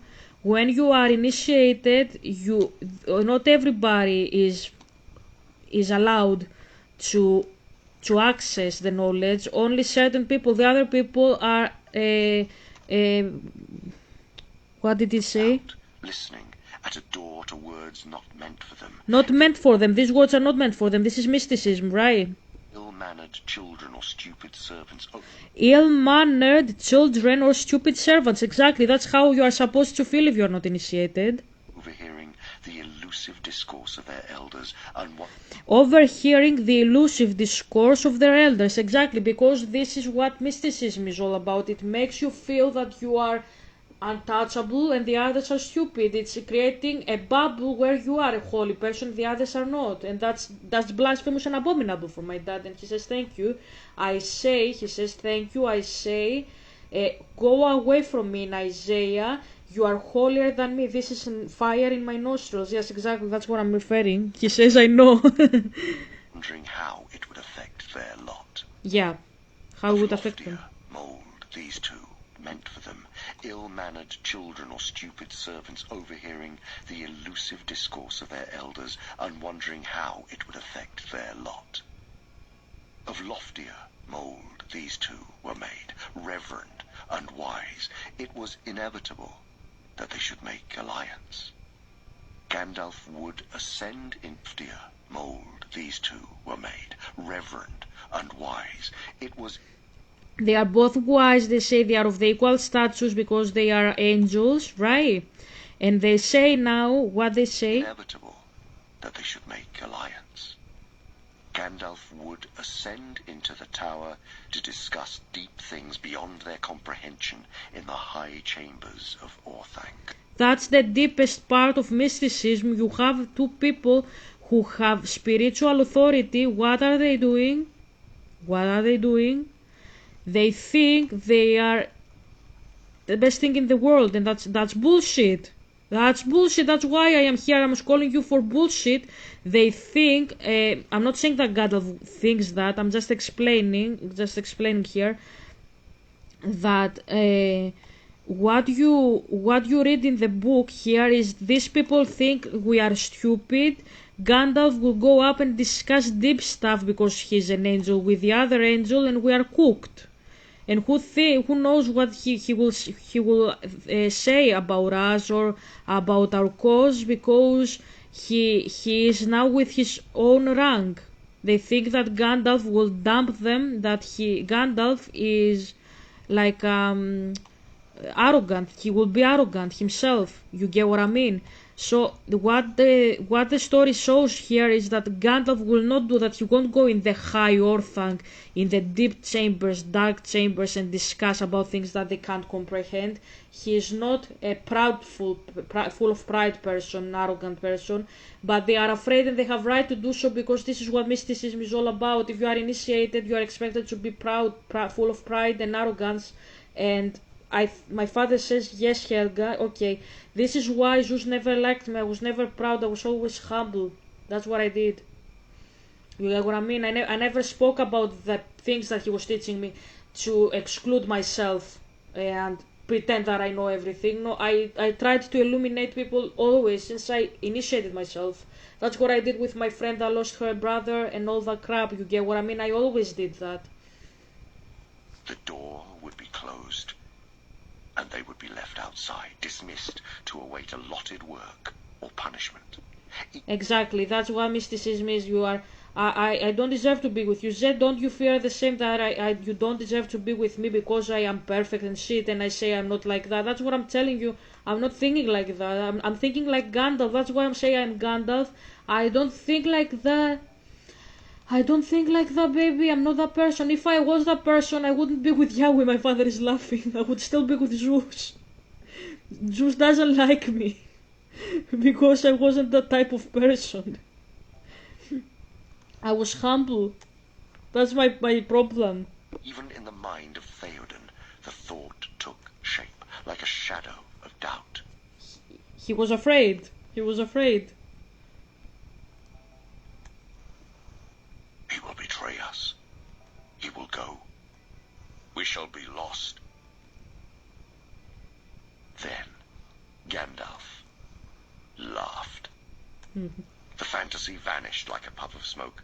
Saruman, Saruman, said Gandalf, still laughing. Saruman, you missed your path in life. Yes. You should have been the king's jester and earned your bread and stripes too by mimicking his counselors. Ah, me. He paused, getting the better of his mirth. He calls him a clown, like I do.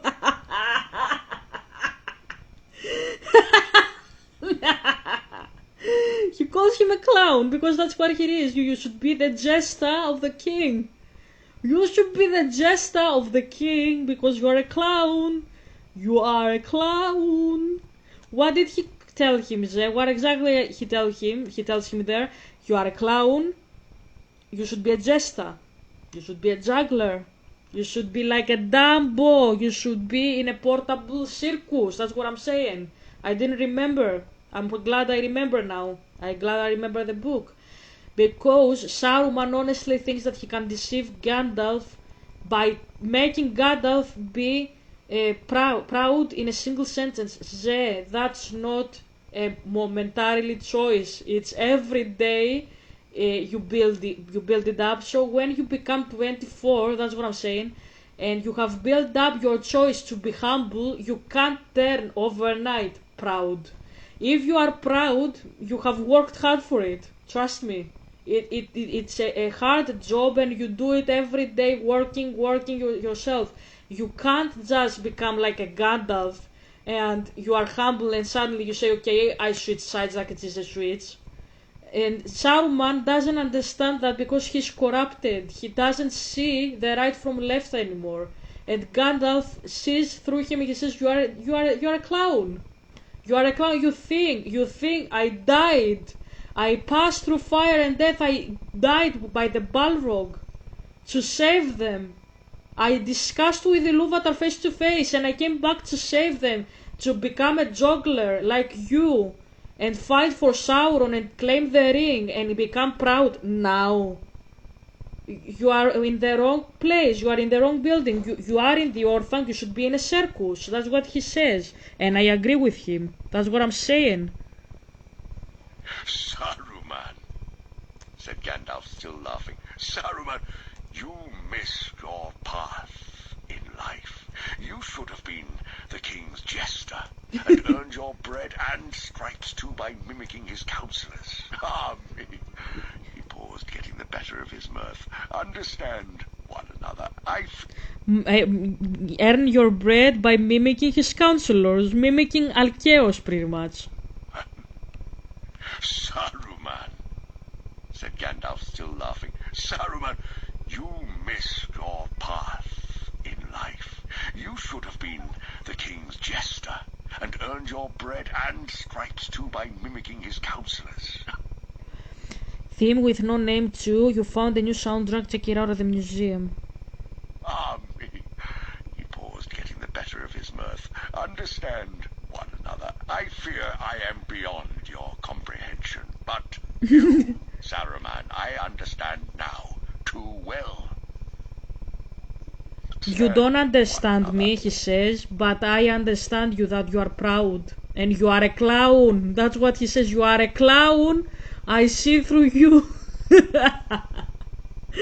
That's so wholesome. That's so wholesome. I thought my father is laughing that I am Gandalf. Actually, Gandalf is me at this point. He called Saruman a clown as I called Andrew a clown. I fear and stripes too by mimicking his counselors. Ah, me.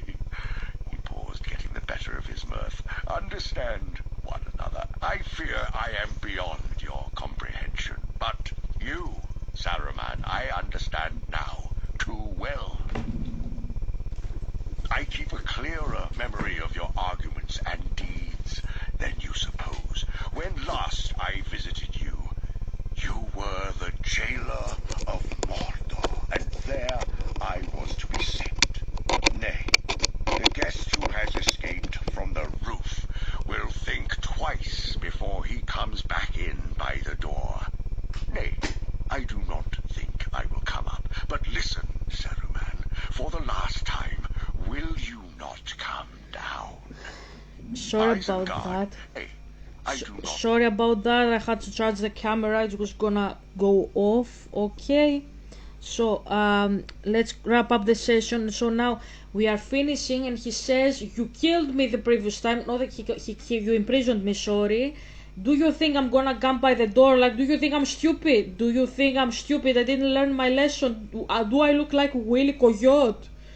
Like TNT in the Rock, when the Roadrunner is trying to eat and you actually blow, boom, the bridge, and instead of the rocks to boom and hit the Roadrunner, you actually destroy the rocks themselves and they collapse and the bridge stays on the sky itself, and Roadrunner says beep beep, and the episode ends there.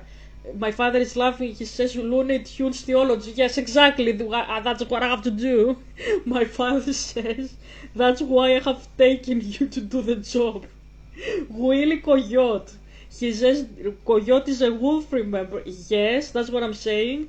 He's a wolf. He's a coyote, right? In America. He says he's a wolf and he's digging the grave of the person that he wants to kill, but he throws himself instead in this grave, because when you dig your grave for another person, you fall into it. When you plan evil in your bed, you will fall into it, and that goes for Zeus as well. Yes, I like that. With Iliad, right? Things beyond their comprehension in the high chambers of Orthanc. The door would be closed, and they would be left outside, dismissed to await allotted work or punishment. Even in the mind of Theoden, the thought took shape, like a shadow of doubt. He will betray us. He will go. We shall be lost. Then Gandalf laughed. The fantasy vanished like a puff of smoke. Saruman, Saruman, said Gandalf, still laughing. Saruman, you missed your path in life. You should have been the king's jester and earned your bread and stripes too by mimicking his counselors. Ah, me. He paused, getting the better of his mirth. Understand one another. I fear I am beyond your comprehension. But you, Saruman, I understand now too well. I keep a clearer memory of your arguments and deeds than you suppose. When last I visited you, you were the jailer of Mordor, and there I was to be sent. What does he do here? This is a device that the prophets are doing. As I said, Tolkien has done a fantastic job in this scene. The scene is 10 out of 10. When I last saw you, Lucifer, son of the dawn, what it says there in the Bible, don't really remember, you were the best cherubim, if I pronounce it correct, cherubim in Greek, okay? You were the greatest, and your beauty deceived you, right? And that is also for Babylon. You took my kids, he says, and in Isaiah, right? And he says, you took my people, you treated them badly. Just because I gave them to you, that doesn't mean you should treat them like you did. That's a device by the prophets. It's something I also do. We speak about the past and we speak then about the future. Helga, how do you do that? It comes naturally, it's part of the job. You are inspired by dad to do that, so it's not exactly something you are taught to do. You do it naturally. It's part of being a prophet. Okay, so let's go back here, I suppose, right? And he's invoking. What did you become back then? You were the jailer of Mordor, and you were sending me there. Do you think I'm stupid? That's what he says. Do you think I am Gao? Ze. Nay, the guest who has escaped from the roof will think twice before he comes back in by the door. Exactly. Nay, I do not think I will come up, but listen. He escaped by the roof with the eagles, right? He asked for the eagles to save him, and he says, I escaped barely with my life. Do you think I will come by the door like we are going for a coffee, for a tea, cup of tea? I don't think so. That's what he says, right? Saruman, for the last time, will you not come down? Exactly. Isengard has proved less wrong than your hope and fancy made it. So may other things in which you still have trust. Would it not be well to leave it for a while? That's what I To said. turn to new things, perhaps. Mm-hmm. Think well, Saruman. I analyzed that Will you not come down? already, So if you may remember. other things in which you still have trust. Would it not be well to leave it for a while? To turn to new things, perhaps. Think well, Saruman. Will you not come down? A shadow passed over Saruman's face. Then it went deathly white. Before he could conceal it, they saw through the mask the anguish of a mind in doubt, loathing to stay and dreading to leave its refuge. For a second he hesitated, and no one breathed. Then he spoke, and his voice was... This is the character archetype. If you ask me what archetype is this is the false prophet, yes, but what exactly, if you want me to dissect that, that's the Pharaoh of Egypt. Please pray to God for me, I will let the people go, and then he lets them go, and then he says no, I actually take it back, and then God sets another plague, right? That's the Pharaoh there. That's the archetype that Tolkien is invoking here spiritually is the Pharaoh in Exodus, pretty much. The Pharaoh that, because they are not pretty much the same person, right? Moses was very old when he challenged Pharaoh. The first Pharaoh that killed the people, the kids of the Hebrews, was probably his father, right? And the Pharaoh that Moses talks to now is probably the son, something like that. You get what I mean, right? So he says, I will let the people go pray to Yahweh for me, and then he says, actually no, I'm not gonna do that, right? Shrill and cold, pride and hate were conquering him. Will I come down? He mocked. Does an unarmed man come down to speak with robbers out of doors? I can hear you well enough here. I am no fool, and I do not trust you, Gandalf. They do not stand openly on my stairs, but I know where the wild wood demons are lurking at your command. Discuss that. The treacherous are ever distrustful, answered Gandalf wearily.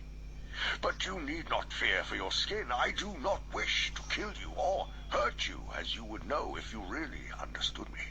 And I have the power to protect you. I am giving you a last chance. You can leave or think free if you choose. That sounds well, sneered Saruman, very much in the manner of Gandalf the Grey, so condescending and so very kind. So what does he say here? He says that, look, Saruman, I can protect you. You project your bullshit to me. I'm not gonna do that. You would send me to Sauron to be dying, to die like a dog, pretty much. I'm not gonna do this. I'm not this person. You can come down and become one of us. He doesn't wanna do that because he hasn't changed and he projects. And this is how it ends, pretty much, right? This is how it ends, bestie. And I have the power to protect you. I am giving you a last chance. Yeah. You can leave or think free if you choose.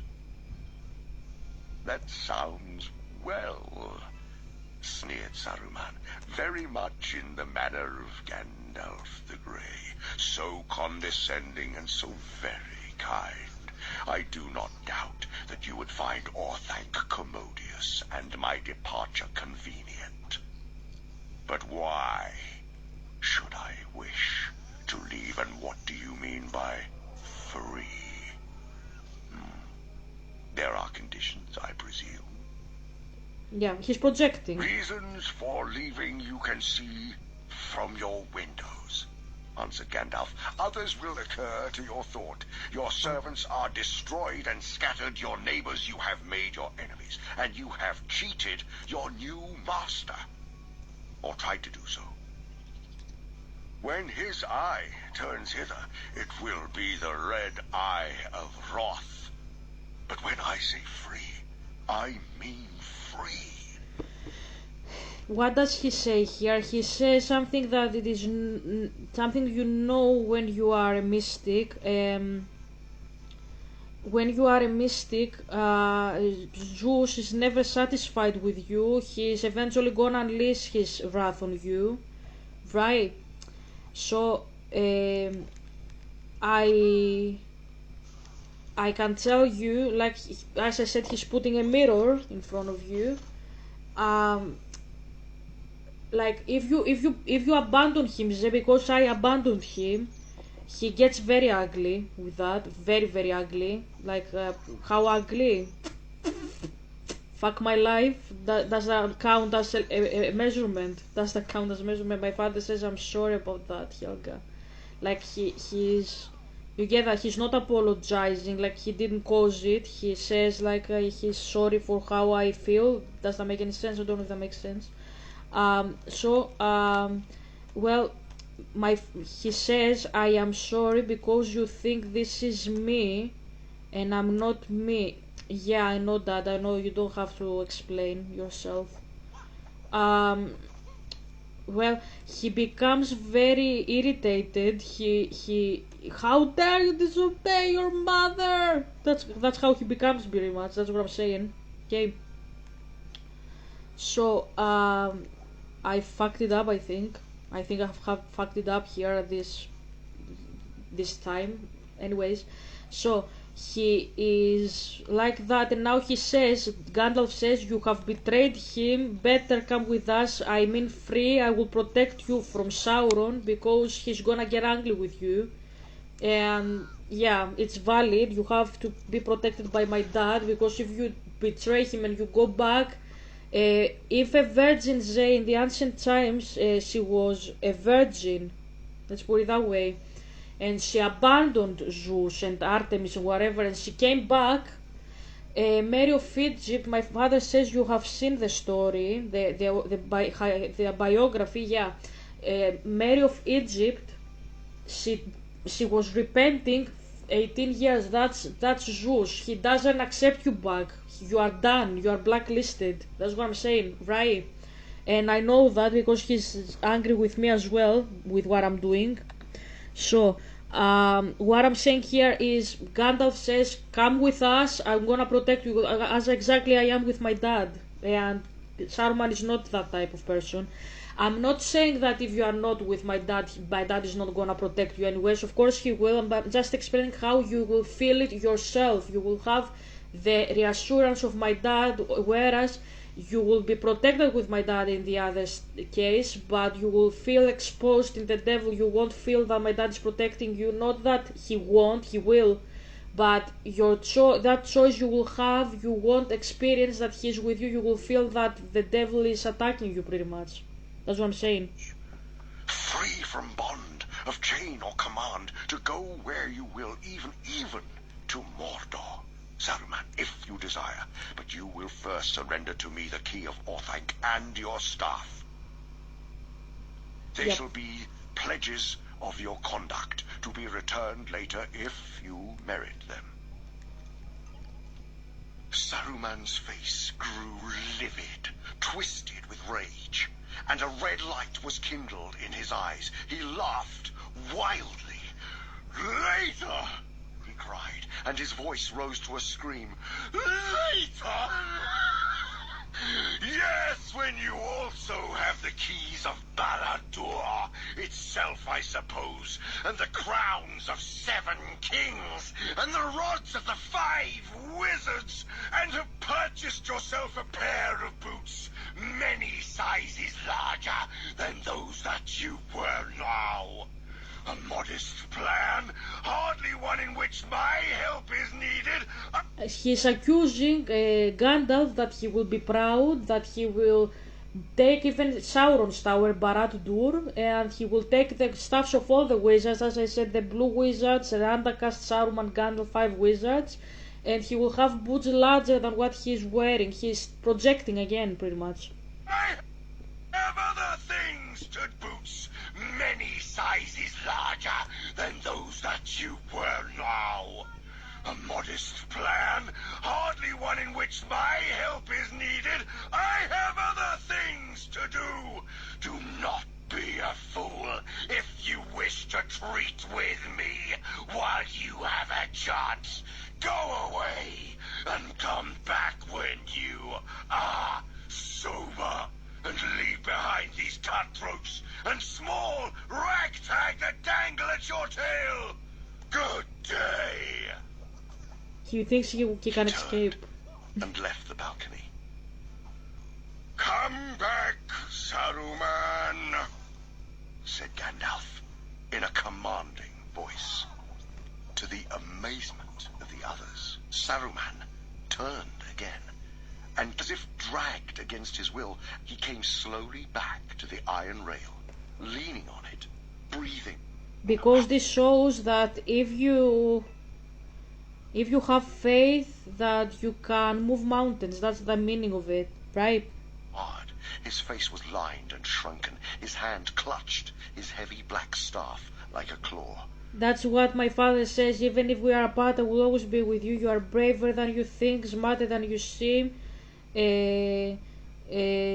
smarter than you think, braver than you seem, stronger than you think. That's what he says. He told me, Helga said the quote, and whenever I try to say it, I always struggle to find the words. Helga, it's an easy quote. Why you struggle? Because I struggle with, I don't know, like he's talking to me in Greek. Now he didn't say the quote. He said say the quote of Christopher Robin, but usually when he speaks in me, he speaks in Greek, and because he's speaking in my language, yeah, I hear the sentence. Sometimes the sentence in Greek is more fluid, so you have to flip it entirely, like the ending, put it in the beginning, and the beginning put it in the end in English. It's not exact translation, if that makes sense. Like in Greek from English to Greek, the languages have differences, and this sometimes confuses my mind how to translate. It really baffles me, but this is the language I think, so he won't speak to me in English. He speaks to me in Greek, obviously. He says I'm Hebrew. I did not give you leave to go, said Gandalf sternly. I have not finished. You have become a fool, Saruman, and yet pitiable. You might still have turned away from folly and evil and have been of service. But you choose to stay and gnaw the ends of your old plots. Stay, then. But I warn you, you will not easily come out again. Not unless the dark hands of the East stretch out to take you. So I will leave this for tomorrow, because I see that it goes in the darker themes of the story, like how Gandalf will navigate himself into Saruman accepting his dark side again, obviously. So we will discuss this tomorrow. I am tired to play more, so we'll discuss tomorrow with the Dumbledore versus Tom Riddle part of the post that I did in my Instagram. Okay, so hope you enjoyed this video. I love you very much, and hope you contact me someday. Hope you destroy the university. I will say that as well. Okay, bye.